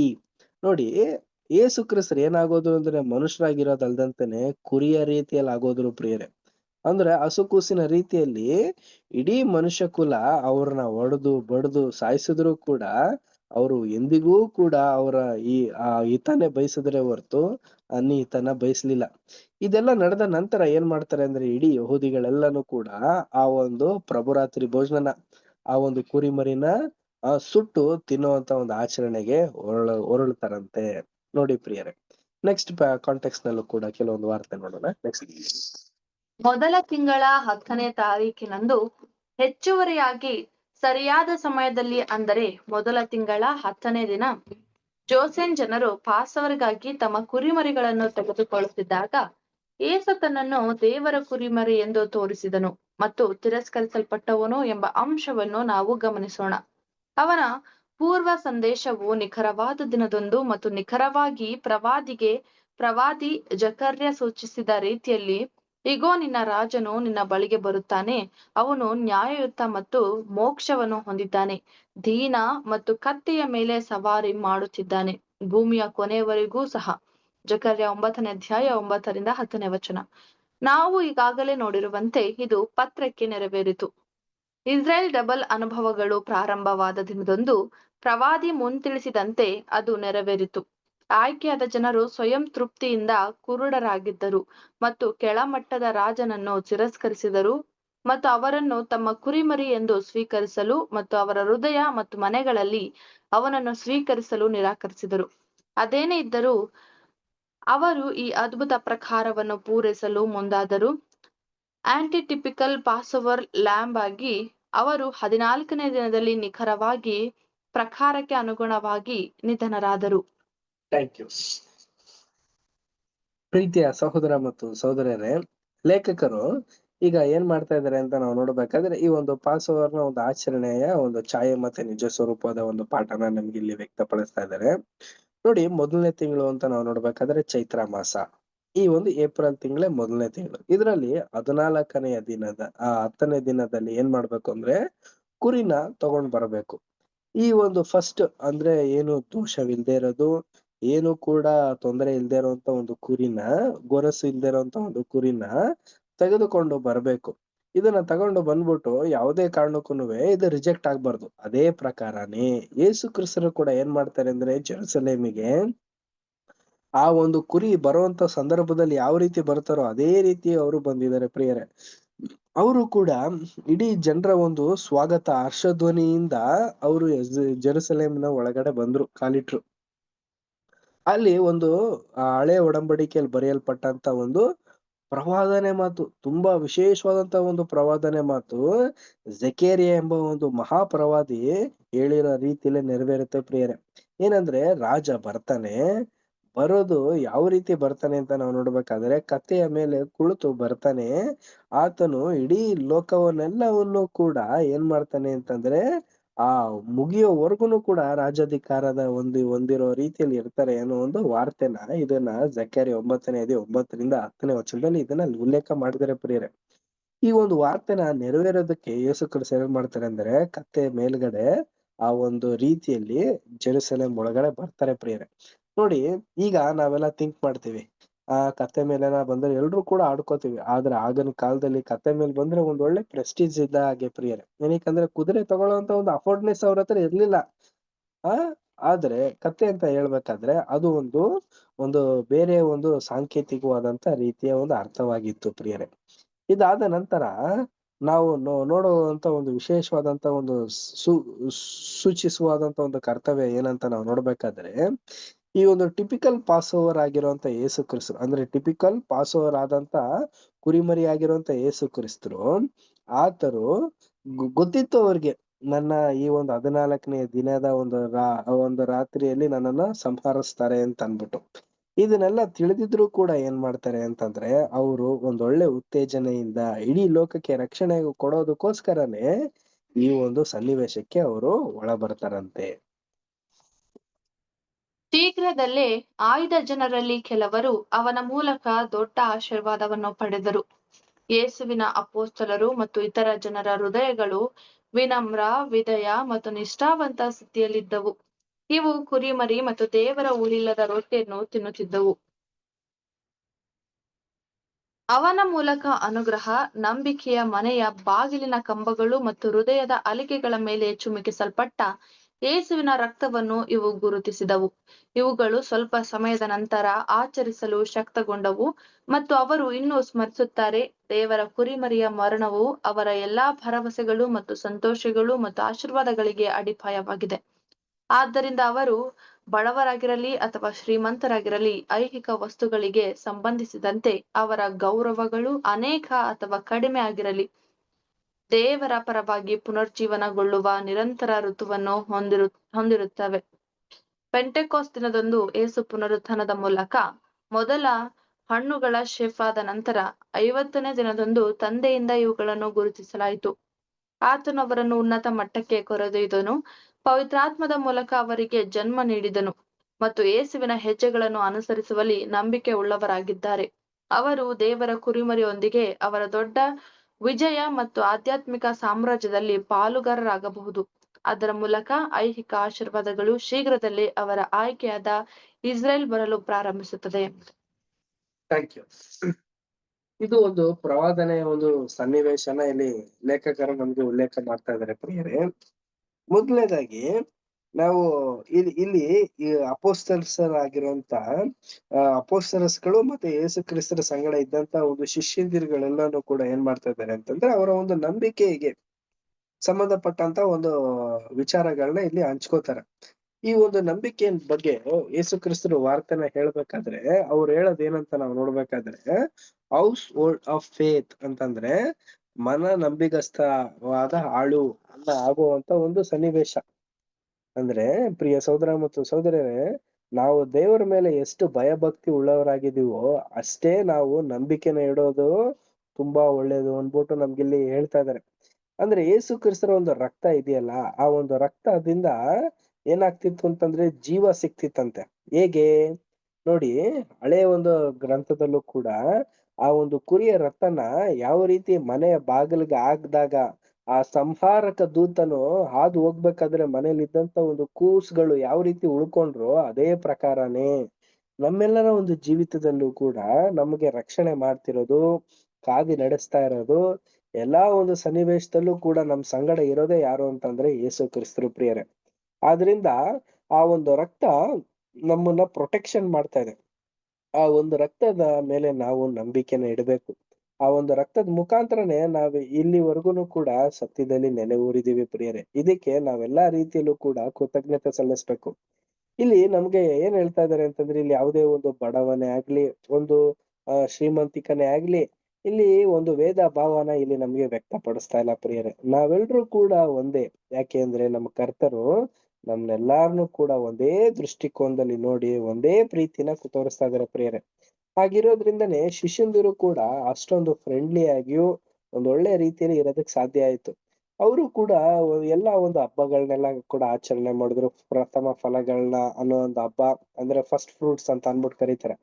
ಪ್ರಥಮ ಫಲದ ಹಬ್ಬ, ಈ ಒಂದು ಫಲಗಳ ಹಬ್ಬ ಅಂತ ಮಾಡ್ಬೇಕಾದ್ರೆ ಬೈಬಲ್ ನಲ್ಲಿ ಇರುವಂತ ಫ್ರೂಟ್ಸ್ ಗಳೆಲ್ಲ ಇದೆಯಲ್ಲ, ಅಂದ್ರೆ ಏನು, ಬೇರೆ ಬೇರೆ ಫ್ರೂಟ್ಸ್ ಗಳೆಲ್ಲ ಪ್ರಿಯ ಸಹೋದರ ಮತ್ತು ಸಹೋದರಿಯರೇ, 9 ಫಲಗಳು, ಪ್ರೀತಿ, ಉಪಕಾರ, ಸಾಧತ್ವ, ಕ್ಷಮೆ, ದಮೆ, ಇನ್ನು ಮುಂತಾದವುಗಳೆಲ್ಲ ಇದೆಯಲ್ಲ, ಇಂಥ ಒಂದು ಫಲಗಳನ್ನ ಅವ್ರನ್ನ ವೃದ್ಧಿಪಡಿಸ್ತು. ಅದೇ ಪ್ರಕಾರ ಪೆಂತೆಕೋಸ್ಟ್ ಒಂದು ಸಂದರ್ಭದ ದಿನದಲ್ಲಿ, ಅಂದ್ರೆ ಪಂಚಶತಮ ದಿನದಲ್ಲಿ ಏನಾಗತ್ತೆ ಅಂತ ನಾವು ನೋಡ್ಬೇಕಾದ್ರೆ ಪ್ರತಿಯೊಬ್ಬರಿಗೂ ಕೂಡ ದೇವರ ಒಂದು ಅನುಗ್ರಹದಿಂದ ಅವರು ದೇವರ ಒಂದು ಪವಿತ್ರಾತ್ಮನ ಧರಿಸ್ಕೊಳ್ಳೋದಕ್ಕೆ ಒಂದು ಅವಕಾಶ ಸಿಕ್ತು. ಈ ರೀತಿ ಅವರು ಒಂದೊಂದು ಸ್ಟೆಪ್ಸ್ ಗಳನ್ನು ಕೂಡ ತಗೊಂಡು ಕ್ರಿಸ್ತನ ರೀತಿಯಲ್ಲಿ ಅವರು ನಡ್ಕೊಂಡು ಹೋಗೋದಕ್ಕೆ ಸಾಧ್ಯ ಆಯ್ತು ಪ್ರಿಯರೇ. ಅದೇ ಅದರ ಪ್ರಕಾರನೇ ಯೇಸು ಕ್ರಿಸ್ತನು ಕೂಡ ಸ್ಪಿರಿಚುವಲಿ ಕಿಂಗ್ಡಮ್ನ ಅಂದ್ರೆ ಆತ್ಮಿಕವಾದಂತ ದೇವರ ಒಂದು ರಾಜ್ಯನ ಇವರ ಮನದೊಳಗಡೆನೆ ಒಂದು ಕಟ್ಟುಬಿಟ್ಟಿದ್ರು. ಅದನ್ನ ವ್ಯಕ್ತಪಡಿಸೋದು ಅವರಲ್ಲಿ ಇತ್ತು. ಆದ್ರಿಂದಲೇ ಅವರು ಇಡೀ ಲೋಕಕ್ಕೆ ಕ್ರಿಸ್ತನ ಒಂದು ಹೆಜ್ಜೆ ಜಾಡನ್ನ ಪ್ರಫಲಿತವಾಗಿ ತಿಳಿಸಿದ್ರು ಪ್ರಿಯರೇ. ಇದು ಇಸ್ರೇಲ್ ಇಂದಾನೇ ಸ್ಟಾರ್ಟ್ ಆಗಿದೆ ಮತ್ತೆ ಇಸ್ರೇಲ್ಗೆ ಎಂಡ್ ಆಗತ್ತೆ. ಮೆಸ್ಸಿಯನು ಯಹೂದ್ಯರ ರಾಜನಾಗುವುದು ಮಾತ್ರವಲ್ಲ, ಜಕರೀಯನ ಭವಿಷ್ಯವಾಣಿಯಂತೆ ಅವನ ರಾಜ್ಯವು ಸಮುದ್ರದಿಂದ ಸಮುದ್ರದವರೆಗೆ ಇರುತ್ತದೆ. ಜಗತ್ತಿನಾದ್ಯಂತ ಎಲ್ಲಾ ರಾಷ್ಟ್ರಗಳು ಅವನ ಶಕ್ತಿ ಮತ್ತು ಮಹಿಮೆಯನ್ನು ಗುರುತಿಸುತ್ತವೆ ಮತ್ತು ಅವನಿಗೆ ಪ್ರತಿ ಮೊಣಕಾಲು ಬಾಗುತ್ತದೆ ಮತ್ತು ಪ್ರತಿ ನಾಲಿಗೆಯು ಯೆಹೋವನ ಮಹಿಮೆಗೆ ಬಾಗುತ್ತದೆ. ಇಸ್ರೇಲ್ ಅವರಿಗೆ ವಾಗ್ದಾನ ಮಾಡಿದ ಅದ್ಭುತವಾದ ಮೆಸ್ಸಿಯನನ್ನು ಪುನಃ ಸ್ವೀಕರಿಸುತ್ತದೆ. ಅಧಿಕಾರ ಮತ್ತು ಮಹಾನ್ ವೈಭವದಲ್ಲಿ ಅವನು ಈ ಯುಗದ ಅಂತ್ಯದಲ್ಲಿ ಬಹಿರಂಗಗೊಳ್ಳುತ್ತಾನೆ. ಈ ಮಧ್ಯೆ ಅವರು ತಮ್ಮ ಆಧ್ಯಾತ್ಮಿಕ ವಧುವನ್ನು ರೂಪಿಸುವ ಮೊದಲು ಅವರಿಗೆ ನೀಡಲಾಗುವ ಗೌರವವನ್ನು ಯೆಶಾಯ 10:21-23 ಗೌರವವನ್ನು ಕಳೆದುಕೊಂಡಿರುತ್ತಾರೆ. ಕೀರ್ತನೆ 45:9-14. ಆದರೆ ಅವರು ಮೊದಲೇ ತಿಳಿದಿದ್ದನ್ನು ಮತ್ತು ಪ್ರವಾದಿಗಳ ಮೂಲಕ ಇದನ್ನು ಮೊದಲೇ ಹೇಳಿದನು. ಯೆಶಾಯ 10:22, ಯೆಶಾಯ 1:9. ಹೇಗಿದ್ದರೂ ಮೆಸ್ಸಿಯನ ರಾಜ್ಯವು ಆಧ್ಯಾತ್ಮಿಕವಾಗಿರುವುದೆಂಬ ಸತ್ಯವನ್ನು ಯೆಹೋವನು ಮುಚ್ಚಿಟ್ಟನು. ಆಧ್ಯಾತ್ಮಿಕ ಮೆಸ್ಸಿಯನ ಒಂದು ಭರವಸೆಯನ್ನು ಕಾನೂನಿನಲ್ಲಿ ಅಥವಾ ಪ್ರವಾದಿಗಳಲ್ಲಿ ನೀಡಲಾಗಿಲ್ಲ. ಕ್ರಿಸ್ತನಿಂದ ಮಲಾಕಿಯವರೆಗಿನ ಪ್ರತಿಯೊಂದು ವಾಗ್ದಾನವೂ ಐಹಿಕವಾಗಿದೆ. ಅಬ್ರಹಾಮನಿಗೂ ಸಹ ವಾಗ್ದಾನವು ಓದುತ್ತದೆ, ನೀನು ನೋಡುವ ಎಲ್ಲಾ ದೇಶವನ್ನು ನಾನು ನಿನಗೂ ನಿನ್ನ ನಂತರ ನಿನ್ನ ಸಂತತಿಗೂ ಕೊಡುತ್ತೇನೆ. ಇಸ್ರೇಲ್ ಈ ಭರವಸೆಯನ್ನು ಕಳೆದುಕೊಂಡಿಲ್ಲ. ಆಯ್ಕೆಯಾದ ಜನರು ಆಧ್ಯಾತ್ಮಿಕವಾಗಿ ಪ್ರತಿನಿಧಿಸುವುದು ಮಾತ್ರವಲ್ಲ, ಅಬ್ರಹಾಮನ ಸಂತಾನವು ಹೆಚ್ಚು ಪ್ರಾಮುಖ್ಯವಾಗಿದೆ. ಆದರೆ ಈಗ ಶೀಘ್ರದಲ್ಲೇ ಅಬ್ರಹಾಂ ಮತ್ತು ಅವರ ಎಲ್ಲಾ ನಿಷ್ಠಾವಂತ ಪ್ರವಾದಿಗಳು ಎಲ್ಲಾ ಭೂಮಿಯಲ್ಲಿ ಆಡಳಿತಗಾರರು, ರಾಜಕುಮಾರರು ಆಗಲಿದ್ದಾರೆ. ಕೀರ್ತನೆ 45:16. ಆಗ ಅಬ್ರಹಾಮನ ಸಂತಾನವು ಉನ್ನತಕ್ಕೇರಿಸಲ್ಪಡುತ್ತದೆ ಮತ್ತು ಎಲ್ಲಾ ಜನರಿಗೆ ದೈವಿಕ ಆಶೀರ್ವಾದಗಳು ಆಗುತ್ತವೆ. ದೇವರು ತಾನು ಮೊದಲೇ ತಿಳಿದಿದ್ದ ತನ್ನ ಜನರನ್ನು ದೂರವಿಡಲಿಲ್ಲ. ಅವರು ಜೇರ್ ಅವರ ಹೊಸ ಒಡಂಬಡಿಕೆಯ ಅಡಿಯಲ್ಲಿ ಅವರಿಗೆ ಪ್ರತಿ ಒಳ್ಳೆಯ ಭರವಸೆಯನ್ನು ಪೂರೈಸಿದ್ದಾರೆ. ಅವರ ದೊಡ್ಡ ಮಧ್ಯವರ್ತಿ ಮತ್ತು ಭವ್ಯವಾದ ಆಂಟಿಟೈಪಿಕಲ್ ಪುರೋಹಿತಶಾಹಿಗಳ ಅಡಿಯಲ್ಲಿ ಮಲ್ಕಿಜೆಡೆಕ್ ಕೀರ್ತನೆ 110:4 ಮತ್ತು ಮಲಾಕಿಯಿಂದ ಮೊದಲೇ ಹೇಳಲಾಗಿದೆ. ಥ್ಯಾಂಕ್ ಯು ಪ್ರಿಯ ಸಹೋದರ ಮತ್ತು ಸಹೋದರರೇ. ಈ ಒಂದು ಕಾಂಟೆಕ್ಸ್ಟ್ ನಾವು ರೀಡ್ ಮಾಡ್ಬೇಕಾದ್ರೆ ನಮ್ಗೆ ಇಲ್ಲಿ ಸೂಕ್ಷ್ಮವಾದಂತ ಹಲವಾರು ವಾರ್ತೆಗಳನ್ನ ಇಲ್ಲಿ ನಮಗ್ ತಿಳಿಸ್ತಾ ಇದ್ದಾರೆ. ಒಂದು ಪ್ರವಾದಿಯಾದಂತ ಮೆಲ್ಕಿಜೆಡೆಕ್, ಅದಾದ್ಮೇಲೆ ಪ್ರವಾದಿಯಾದಂತ ಜಕರಿಯ, ಇವರ ಒಂದು ಕಷ್ಟ ಕಾರ್ಪಣ್ಯ ಒಂದು ದಿನಗಳ ಬಗ್ಗೆ ನಮ್ಗೆ ಇಲ್ಲಿ ಹೇಳ್ತಾ ಇದ್ದಾರೆ. ಇವ್ರನ್ನ ಯಾವ ರೀತಿ ತಂದೆ ದೇವರು ಇವ್ರನ್ನ ರಕ್ಷಿಸಿದ್ರು ಅನ್ನೋದನ್ನ ನಮಗ್ ತೋರಿಸ್ತಾ ಇದ್ದಾರೆ. ಮತ್ತೆ ಯೇಸು ಕ್ರಿಸ್ತರು ಬರ್ಬೇಕಾದಂತ ಒಂದು ಹಲವಾರು ಒಂದು ಪ್ರವಾದನೆ ಮಾತುಗಳನ್ನು ಕೂಡ ಇಲ್ಲಿ ಉಲ್ಲೇಖ ಮಾಡಿದ್ದಾರೆ. ಅಬ್ರಹಾಮನ ಸಂತತಿಯಾಗಿರುವಂತ ನಾವೆಲ್ಲರೂ ಕೂಡ ಈ ಒಂದು ಪ್ರವಾದನೆ ಮಾತುಗಳನ್ನ ಹೇಗೆ ನೆರವೇರಿಸ್ಕೋಬೇಕು ಅನ್ನೋದನ್ನು ಕೂಡ ಇಲ್ಲಿ ಹೇಳಿದ್ದಾರೆ. ಅದೆಲ್ಲ ಏನು ಅಂತ ಅನ್ಬಿಟ್ಟು ಬೈಬಲ್ನ ತೆಗೆದು ಓದೋಣ. ಬ್ರದರ್ಸ್ ಅಂಡ್ ಸಿಸ್ಟರ್ಸ್, ಯಾರ್ಯಾರ ಬಳಿ ಬೈಬಲ್ ಇದೆ ದಯವಿಟ್ಟು ತೆಗಿರಿ. ಯೆಶಾಯ 10ನೇ ಅಧ್ಯಾಯ 21ನೇ ವಚನದಿಂದ 23ನೇ ವಚನ.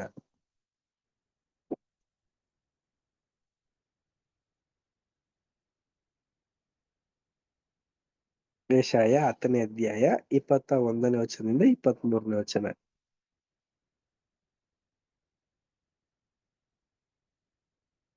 ಯಾರ ಬಳಿ ಇದೆ ಬೈಬಲ್ ದಯವಿಟ್ಟು ಓದಿ.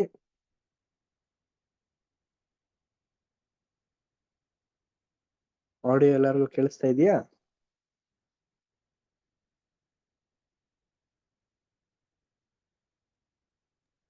ಕೇಳಿಸ್ತು.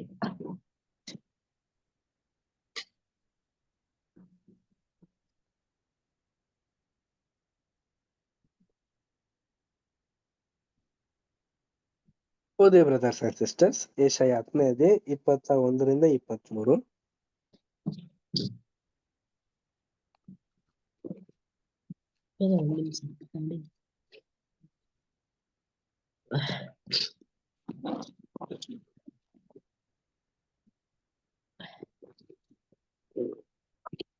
ಅಕ್ಷರ ನೋಡ್ರಿ 10ರಿಂದ ಯೆಶಾಯ 10 21 ಯಾಕೋಬ್ಯರಲ್ಲಿ 25 ಅಲ್ವಾ ಬ್ರದರ್? ಬ್ರದರ್ ಓದಿ ಸರೋಜ ಸಿಸ್ಟರ್. ಅಂದರೆ ಯಾಕೋಬ್ಯರಲ್ಲಿ ಉಳಿದದ್ದು ಪರಾಕ್ರಮಿಯ ದೇವರ ಉಸುಬಿನಂತೆ ಅಸಂಖ್ಯವಾಗಿದ್ದರೂ ಅವರಲ್ಲಿ ಉಳಿದ ಒಂದು ಶೇಷ ಮಾತ್ರ ತಿರುಗಿಕೊಳ್ಳುವುದು. ತುಂಬಿ ತುಳುಕುವ ನ್ಯಾಯ ಪ್ರವಾಹದ ಪ್ರಳಯ ನಿಶ್ಚಿತವಾಗಿದೆ. ಸೇನಾಧೀಶ್ವರನಾದ ಯೆಹೋವನೆಂಬ ಕರ್ತನು ಭೂಮಂಡಲದಲ್ಲೆಲ್ಲ ನಿಶ್ಚಿತ ಪ್ರಳಯವನ್ನು ಉಂಟು ಮಾಡುವವನಷ್ಟೇ. ಸಾಕ ಬ್ರದರ್? ಇನ್ನೊಂದ್ಸರಿ ಓದಿ, ತುಂಬಾ ಕಟ್ ಆಯ್ತು. ಅಂದರೆ ಯಾಕೋಬ್ಯರಲ್ಲಿ ಉಳಿದದ್ದು ಪರಾಕ್ರಮಿಯಾದ ದೇವರ ಕಡೆಗೆ ತಿರುಗಿಕೊಳ್ಳುವುದು.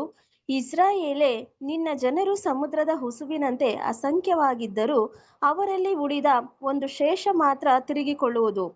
ತುಂಬಿ ತುಳುಕುವ ನ್ಯಾಯ ಪ್ರವಾಹದ ಪ್ರಳಯ ನಿಶ್ಚಿತವಾಗಿದೆ. ಸೇನಾಧೀಶ್ವರನಾದ ಯೆಹೋವನೆಂಬ ಕರ್ತನು ಭೂಮಂಡಲದಲ್ಲೆಲ್ಲ ನಿಶ್ಚಿತ ಪ್ರಳಯವನ್ನ ಉಂಟು ಮಾಡುವವನಷ್ಟೇ. Thank you sister. ಪ್ರಿಯರೇ, ಇದು ಒಂದು ಪ್ರವಾದನೆ ಮಾತು. ನಾವು ನಿಮ್ಗೆ ಹೇಳಿರೋ ಒಂದು ಮೇಲ್ಕಂಡ ವಿಚಾರನೆ ಇಲ್ಲೂ ಕೂಡ ನಾವು ನೋಡ್ತಾ ಇದೀವಿ. ನೋಡಿ, ಇಸ್ರೇಲ್ ನಲ್ಲಿ ಇರುವಂತವ್ರು ಎಲ್ರು ಕೂಡ ಏನಾಗಿದ್ದಾರೆ ಅಂತಂದ್ರೆ, ಒಂದು ನುಸುಬಿನ ರೀತಿ, ಮರಳನ ರೀತಿಯಲ್ಲಿ ಇಡೀ ಲೋಕ ಉಂಟಾಗಿದೆ. ಇದರಲ್ಲಿ ಸ್ವಲ್ಪ ಜನ ಮಾತ್ರ ಏನಾಗಿದ್ದಾರೆ ಅಂತ ನಾವು ನೋಡ್ಬೇಕಾದ್ರೆ, ಗ್ಲೋರಿ ಅಂದ್ರೆ ಏನು, ಒಂದು ನಕ್ಷತ್ರದ ಪರಲೋಕದ ಒಂದು ದ್ವಾರಕ್ಕೆ ಒಯ್ಯಲ್ಪಟ್ಟಿದ್ದಾರೆ ಅಂತೆ. ಇನ್ನು ಮುಂದೆ ಬರುವಂತ ದಿನದಲ್ಲಿ ಎಲ್ರಿಗೂ ಕೂಡ ಏನಾಗಿರುತ್ತೆ ಅಂತಂದ್ರೆ ಆಶೀರ್ವಾದನ ಉಂಟಾಗುತ್ತೆ. ಅಂದ್ರೆ ಆನರಬಲ್ ಆಫ್ ದಿ ಬ್ರೈಟ್ ಅಂತ ಅನ್ಬಿಟ್ಟು ಕೊಟ್ಟಿದ್ದಾರೆ. ಅಂದ್ರೆ ಆ ಒಂದು ಮೊದಲ ಗಿತ್ತಿಗೆ ಸಂಗಡಿಗರಾಗಿ ಇರೋದಕ್ಕೆ ಸಾಧ್ಯ ಆಗುತ್ತೆ. ನೋಡಿ, ಇದೆಲ್ಲ ಪಾಯಿಂಟ್ ನಾವು ನೋಡ್ಬೇಕಾದ್ರೆ ಇದು ನಮ್ಗೆ ಯಾವ್ದಕ್ಕೆ ಒಂದು ಸೂಚಿತವಾಗಿದೆ ಅಂತಂದ್ರೆ, ಮೊದಲನೇದು 1,44,000 ಸದಸ್ಯರುಗಳಿಗೆ, ಮತ್ತೆ ಮಹಾ ಸಮೂಹಕ್ಕೆ, ಅದಾದ್ಮೇಲೆ ಈ ಇಡೀ ಒಂದು ಇಸ್ರೇಲ್ನ ಒಂದು ಜನಾಂಗಕ್ಕೆ, ಅಲ್ಲಿ ಬಂದಂತ ಒಂದು ನಂಬಿಕೆ ವೀರರುಗಳಿಗೆ, ಕೊನೆಯದಾಗಿ ಇಡೀ ಲೋಕಕ್ಕೆ ಈ ಒಂದು ವಾರ್ತೆಗಳನ್ನ ಇಲ್ಲಿ ಉಲ್ಲೇಖ ಮಾಡಿದ್ದಾರೆ ಪ್ರಿಯರೇ. ಈ ಒಂದು ಯೆಶಾಯ 10ನೇ ಅಧ್ಯಾಯ 21ನೇ ವಚನ ಇದೊಂದು ಪ್ರವಾದನೆಯ ಒಂದು ಮಾತು. ಈ ಒಂದು ಪ್ರವಾದನೆ ಒಂದು ಮಾತನ್ನ ನಾವು 4 ರಿವರ್ ಔಟ್ ಆಫ್ ಈಡೇನ್ ಅನ್ನೋ ಒಂದು ಪಾಠದಲ್ಲೂ ಕೂಡ ನಾವು ನೋಡಿದೀವಿ ಪ್ರಿಯರೇ. ಅದೇ ಪ್ರಕಾರನೇ ಇಲ್ಲೂ ಕೂಡ ಉಲ್ಲೇಖ ಮಾಡಿದ್ದಾರೆ. ನೆಕ್ಸ್ಟ್ ಇನ್ನೊಂದು ಪಾಯಿಂಟ್ ನಾವು ರೀಡ್ ಮಾಡೋಣ. ಕೀರ್ತನೆ 45ನೇ ಅಧ್ಯಾಯ 9ನೇ ವಚನದಿಂದ 14ನೇ ವಚನದವರೆಗೂ ಓದಿ. ಕೀರ್ತನೆ 45ನೇ ಅಧ್ಯಾಯ 9ರಿಂದ 14. ನಿನ್ನ ಸ್ತ್ರೀ ಪರಿವಾರದಲ್ಲಿ ರಾಜಕುಮಾರಿಯರು ಇದ್ದಾರೆ.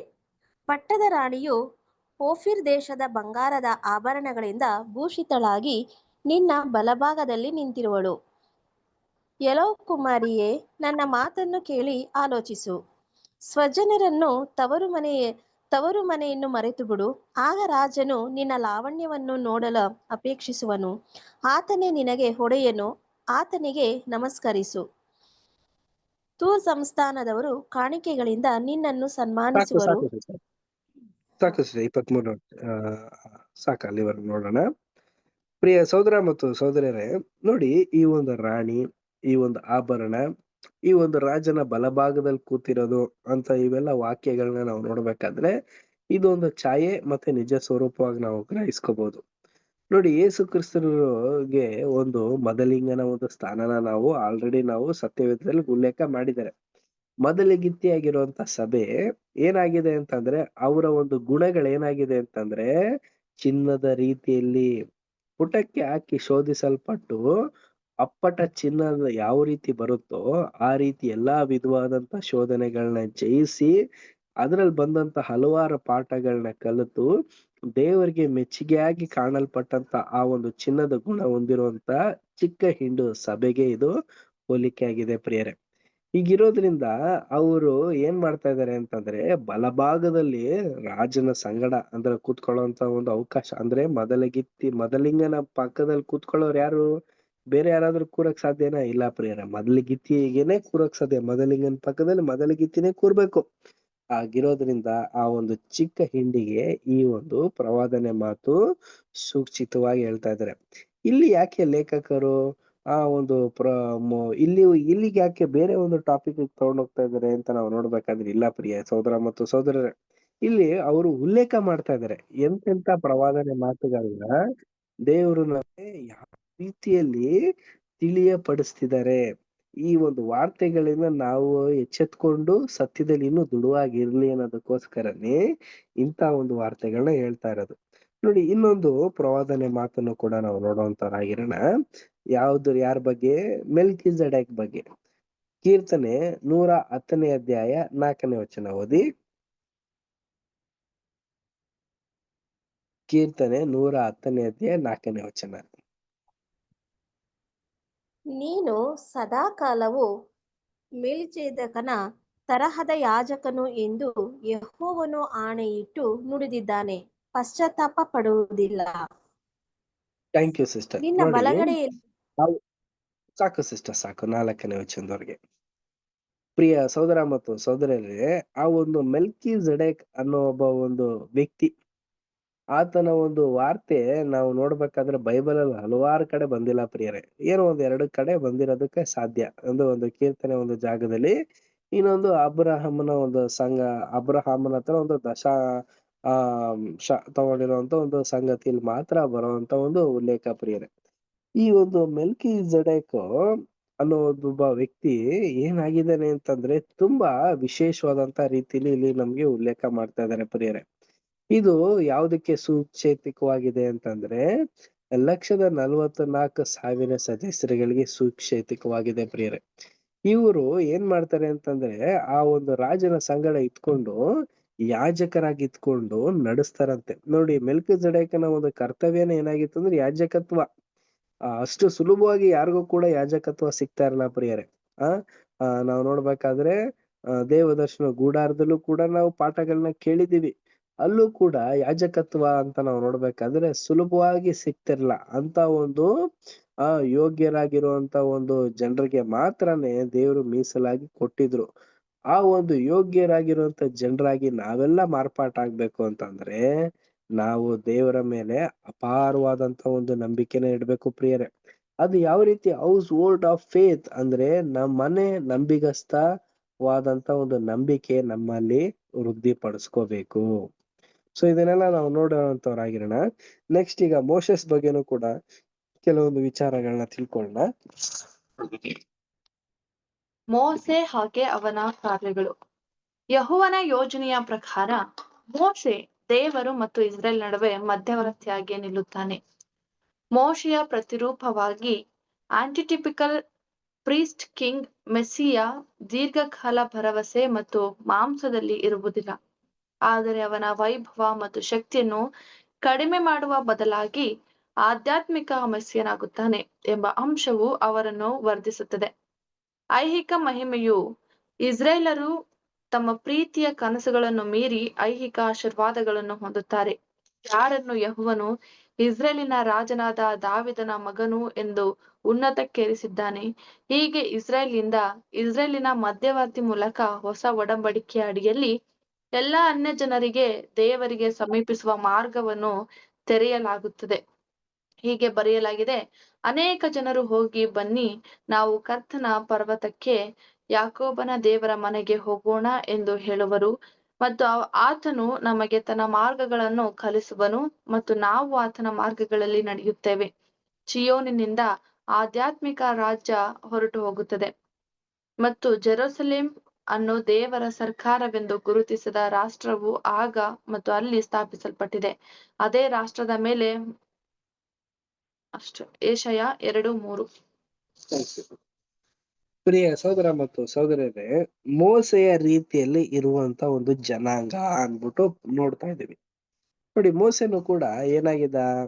ತುಂಬಾ ಗ್ರೇಟ್ ಪರ್ಸನ್ ಅಂತಂದ್ರೆ ಖಂಡಿತವಾಗ್ಲು ನಾವು ಹಳೆ ನಂಬಿಕೆ ವೀರರುಗಳ ಒಂದು ಪಾಠಗಳನ್ನ ನಾವು ನೋಡ್ಬೇಕಾದ್ರೆ ಮೋಸೆಯ ಒಂದು ಕರ್ತವ್ಯ ತುಂಬಾ ಶ್ರೇಷ್ಠವಾದಂತ ಒಂದು ಕರ್ತವ್ಯಗಳನ್ನ ಮಾಡಿದ್ರು. ಇದು ಯಾರ ಒಂದು ಚಿತ್ತ ಅಂತಂದ್ರೆ ತಂದೆಯಾದ ದೇವರ ಒಂದು ಯೆಹೋವ ದೇವರ ಒಂದು ಚಿತ್ತ ಆಗಿತ್ತು ಪ್ರಿಯರೇ. ಅವರು ಇಡೀ ಇಸ್ರೇಲ್ನ ನಡೆಸೋದಕ್ಕೆ ಅರ್ಹತೆ, ಒಂದು ಯೋಗ್ಯತೆ ಇದ್ದಿದ್ದೇ ಯಾರಿಗೆ ಅಂದ್ರೆ ಮೋಸೆಸ್ಗೆ ಪ್ರಿಯರೇ. ಈ ಮೋಸೆಸ್ ಜಸ್ಟ್ ಏನಾಗ್ಬೇಕಾಗಿತ್ತು ಅಂತಂದ್ರೆ ರಾಜನಾಗ್ಬೇಕಾಗಿತ್ತು. ಅವನೇನ್ ಮಾಡ್ಬಿಟ್ರು ಅಂದ್ರೆ ದೇವರು ತಗೊಂಡ್ಬಿಟ್ಟು ಪ್ರೀಸ್ಟ್ ಮಾಡ್ಬಿಟ್ರು ಪ್ರಿಯರೇ. ಅಂದ್ರೆ ಪ್ರವಾದಿಯ ಒಂದು ಕರ್ತವ್ಯನ ನಿರ್ವಹಿಸುವ ರೀತಿ ಮಾಡ್ಬಿಟ್ರು. ಇದನ್ನ ನಾವು ನೋಡ್ಬೇಕಾದ್ರೆ ನಮ್ಮಲ್ಲೂ ಕೂಡ ಈ ಒಂದು ಭೂಲೋಕದ ಯಾತ್ರೆಯಲ್ಲಿ ನಾವೆಲ್ಲ ಇರ್ಬೇಕಾದ್ರೆ ನಮಗೂ ಸಿಗ್ಬೇಕಾಗಿರೋಂತ ಒಂದು ಅವಕಾಶಗಳನ್ನ ದೇವರು ತಡೆ ಹಿಡ್ದಿ ಬೇರೆ ಒಂದು ಅವಕಾಶಗಳನ್ನು ಕೂಡ ಕೊಡ್ತಾರಂತೆ. ಆಗ ಕೊಟ್ಟಾಗ ನಾವು ಸಂತೋಷದಿಂದ ಸ್ವೀಕರಿಸ್ಬೇಕು. ಮೋಶೆನೂ ಕೂಡ ಅದೇನೆ ಮಾಡಿದ್ದು. ಅದಾದ್ಮೇಲೆ ದಾವೀದನ ಬಗ್ಗೆನೂ ಕೂಡ ಇಲ್ಲಿ ನಮ್ಗೆ ಇಲ್ಲಿ ಉಲ್ಲೇಖ ಮಾಡ್ತಾರೆ. The son of David, the king of Israel ಅಂತ ಅನ್ಬಿಟ್ಟು ಹೇಳ್ತಾರೆ. ನೋಡಿ ಆತ್ಮೀಯರೇ, ದೇವರ ಮಗನ ಆ, ದೇ ದೇ ದೇ ದಾವೀದನ ಮಗನು ಆಗಿರುವಂತ ಆ ಕ್ರಿಸ್ತನು ಅಂತ ಅನ್ಬಿಟ್ಟು ನಾವಿಲ್ಲಿ ನೋಡ್ತೀವಿ. ಅಂದ್ರೆ ಏನು, ದಾವೀದನ ಮಗನ ಯೇಸು ಕ್ರಿಸ್ತರು ಅಂದ್ರೆ ಇಲ್ಲ ಪ್ರಿಯರೇ. ಇದು ಒಂದು ದಾವೀದನು ನಡ್ಕೊಂಡಂತ ಒಂದು ಕ್ರಿಯಾತ್ಮಕವಾದಂತ ಒಂದು ಚಟುವಟಿಕೆಗಳೆಲ್ಲ ಇದೆಯಲ್ಲ, ಅದನ್ನ ಯಾವ ರೀತಿ ಉಲ್ಲೇಖ ಮಾಡಿದ್ದಾರೆ ಅಂದ್ರೆ ಲೇಖಕರು, ಆ ಒಂದು ದಾವೀದನ ಒಂದು ಸಂತತಿಯಲ್ಲೇ ರಕ್ಷಕ ಜನಿಸ್ಬೇಕು. ಆ ಒಂದು ರಕ್ಷಕನ್ನು ಏನಾಗ್ತಾನೆ ಅಂದ್ರೆ ಜನಿಸೋವರೆಗೂ ಕೂಡ ದಾವೀದನ ಒಂದು ಮಗನಾಗಿರ್ತಾರೆ. ಆದ್ರೆ ಆ ರಕ್ಷಕ ಜನಿಸಿ ಇಡೀ ಲೋಕಕ್ಕೆ ಪಾಪ ನಿವಾರಣೆ ಒಂದಾದ ನಂತರ ದಾವೀದನೇ ಅವರ ಮಗನಾಗೋಗ್ತಾನೆ ಅನ್ನೋ ರೀತಿಯಲ್ಲಿ. ಅಂದ್ರೆ ಇದು ಬಂದು ಓವರ್ ಲ್ಯಾಪಿಂಗ್ ಅಂತ ಕರಿತೀವಿ. ಅಂದ್ರೆ ಒಂದು ಒಂದು ಪಾಠನ ನಾವು ವಿಭಿನ್ನವಾದಂತ ರೀತಿಯಲ್ಲಿ ಅರ್ಥ ಮಾಡ್ಕೋಬೇಕು. ಅದಕ್ಕೇನೆ ಬೇಸಿಕ್ ಇಸ್ ಫೋರ್ಮೋಸ್ಟ್ ಇಂಪಾರ್ಟೆಂಟ್.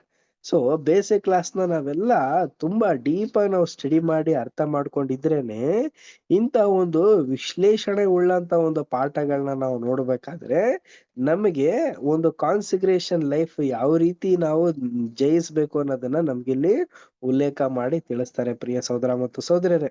ಅದೇ ರೀತಿಯಾಗಿ ಇಲ್ಲೂ ಕೂಡ ಕೆಲವೊಂದು ವಾರ್ತೆಗಳನ್ನ ನಮ್ಗೆ ಇಲ್ಲಿ ತಿಳಿಸ್ತಾರೆ.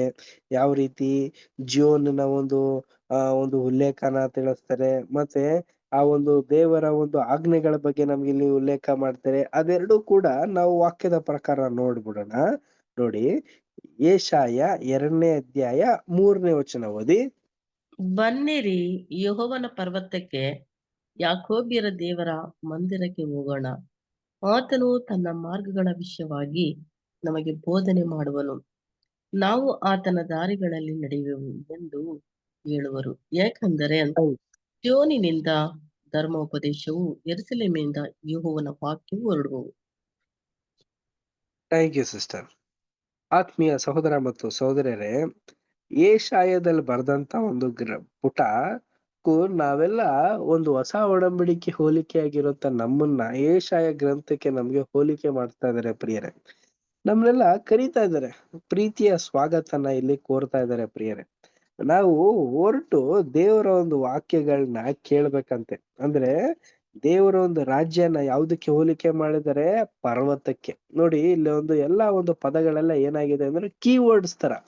ಇದನ್ನ ನಾವು ಡೈರೆಕ್ಟ್ ಆಗಿ ಓದ್ಬಿಟ್ರೆ ನಮ್ಗೆ ಏನು ಅರ್ಥ ಆಗಲ್ಲ. ಒಂದೊಂದು ಪದಕ್ಕೂ ಒಂದೊಂದು ಅರ್ಥಭಾರಿತವಾದಂತ ರೀತಿಯಲ್ಲಿ ಇದೆ ಪ್ರಿಯರೇ. ಈ ಒಂದೊಂದು ಪದದಲ್ಲೂ ಕೂಡ ಒಂದೊಂದು ಭಾವೈಕ್ಯತೆಗಳೆಲ್ಲ ಇದೆ.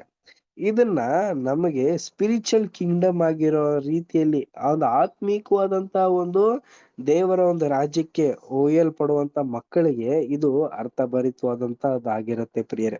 ನೋಡಿ, ಇಂತ ಒಂದು ಪಾಠಗಳನ್ನ ನಾವು ನೋಡ್ಬೇಕಾದ್ರೆ ನಮ್ಗೆ ಇವಾಗ ಅರ್ಥ ಆಗಲ್ಲ. ಕೆಲವೊಂದು ವರ್ಷಗಳಾದ ನಂತರ ಏನಾಗುತ್ತೆ ಅಂತಂದ್ರೆ ಇದನ್ನ ಮತ್ತೆ ಮೆಲಕ್ ಹಾಕ್ದಾಗ, ಇದರಲ್ಲಿ ಇನ್ನೂ ಒಂದು ವಿಶೇಷವಾದಂತ ಒಂದು ಅರ್ಥ ನಮ್ಗೆ ದೇವ್ರು ಇಲ್ಲಿ ವ್ಯಕ್ತಪಡಿಸಿದ್ದಾರೆ ಅಂತ ಅನ್ಬಿಟ್ಟು ನಮ್ಗೆ ಅರ್ಥ ಆಗತ್ತೆ. ಏನಕ್ಕೆ ಅಂತಂದ್ರೆ ಆ ಒಂದು ಹಂತ ನಮಗ್ ಬರ್ಬೇಕು. ಆ ಒಂದು ಹಂತ ಬಂದಾದ್ಮೇಲೆ ನಮಗ್ ತಿಳ್ಕೊಳಕ್ ಸಾಧ್ಯ. ಇದು ನಾನ್ ನಿಮ್ಗೆ ಒಂದು ಔಟ್ ಆಫ್ ಟಾಪಿಕ್ ನಾನ್ ನಿಮ್ಗೆ ಹೇಳಿದ್ದು. ಬಟ್ ನಾವು ಟಾಪಿಕ್ ನಾವು ಬಂದಾಗ ಯೆರೂಸಲೇಮಿನಲ್ಲಿ ಇದ್ದಂತ ಒಂದು ಗೌರ್ನಮೆಂಟ್ ಯಾವ ರೀತಿ ಒಂದು ಎಸ್ಟಾಬ್ಲಿಷ್ ಆಯ್ತು, ಅದೇ ಪ್ರಕಾರ ಪ್ರಿಯ ಸಹೋದರ ಮತ್ತು ಸಹೋದರರೇ, ದೇವರ ಒಂದು ಅನುಗ್ರಹ ಯಾವ ರೀತಿ ಇಡೀ ಲೋಕಕ್ಕೆ ಬರುತ್ತೋ ಅದೇ ಪ್ರಕಾರನೇ ಮುಂದೆ ಬರುವಂತ ಯುಗದಲ್ಲಿ ಎಲ್ಲರಿಗೂ ಕೂಡ ಆಶೀರ್ವಾದ ಉಂಟಾಗತ್ತೆ. ಅದನ್ನೇ ನಾನ್ ಸ್ಪೆಷಲ್ ಬ್ಲೆಸ್ಸಿಂಗ್ ಅಂತ ಅನ್ಬಿಟ್ಟು ಇಲ್ಲಿ ಉಲ್ಲೇಖ ಮಾಡಿದ್ದಾರೆ. ನೆಕ್ಸ್ಟ್ ಕಾಂಟೆಕ್ಸ್ಟ್ ಓದೋಣ. ಪ್ರವಾದಿ ಜಕರ್ಯ ಹೇಗೆ ಉಲ್ಲೇಖಿಸಿದ್ದಾರೆಂಬುದನ್ನು ಗಮನಿಸಿ. ನಾವು ಓದುತ್ತೇವೆ, ಮೆಸ್ಸಿಯನು ಅನ್ಯ ಜನರಿಗೆ ಶಾಂತಿಯನ್ನು ಹೇಳುವ ಆದರೆ ಈ ಶಾಂತಿಯ ಆಶೀರ್ವಾದವು ಪ್ರಾಥಮಿಕವಾಗಿ ದೇವರ ಆಯ್ಕೆಯಾದ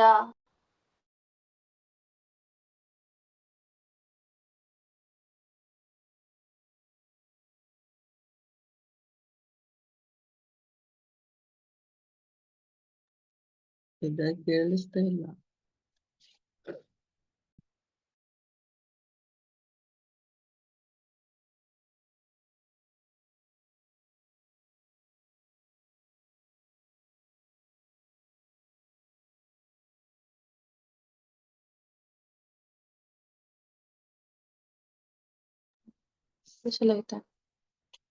the church of the first burn.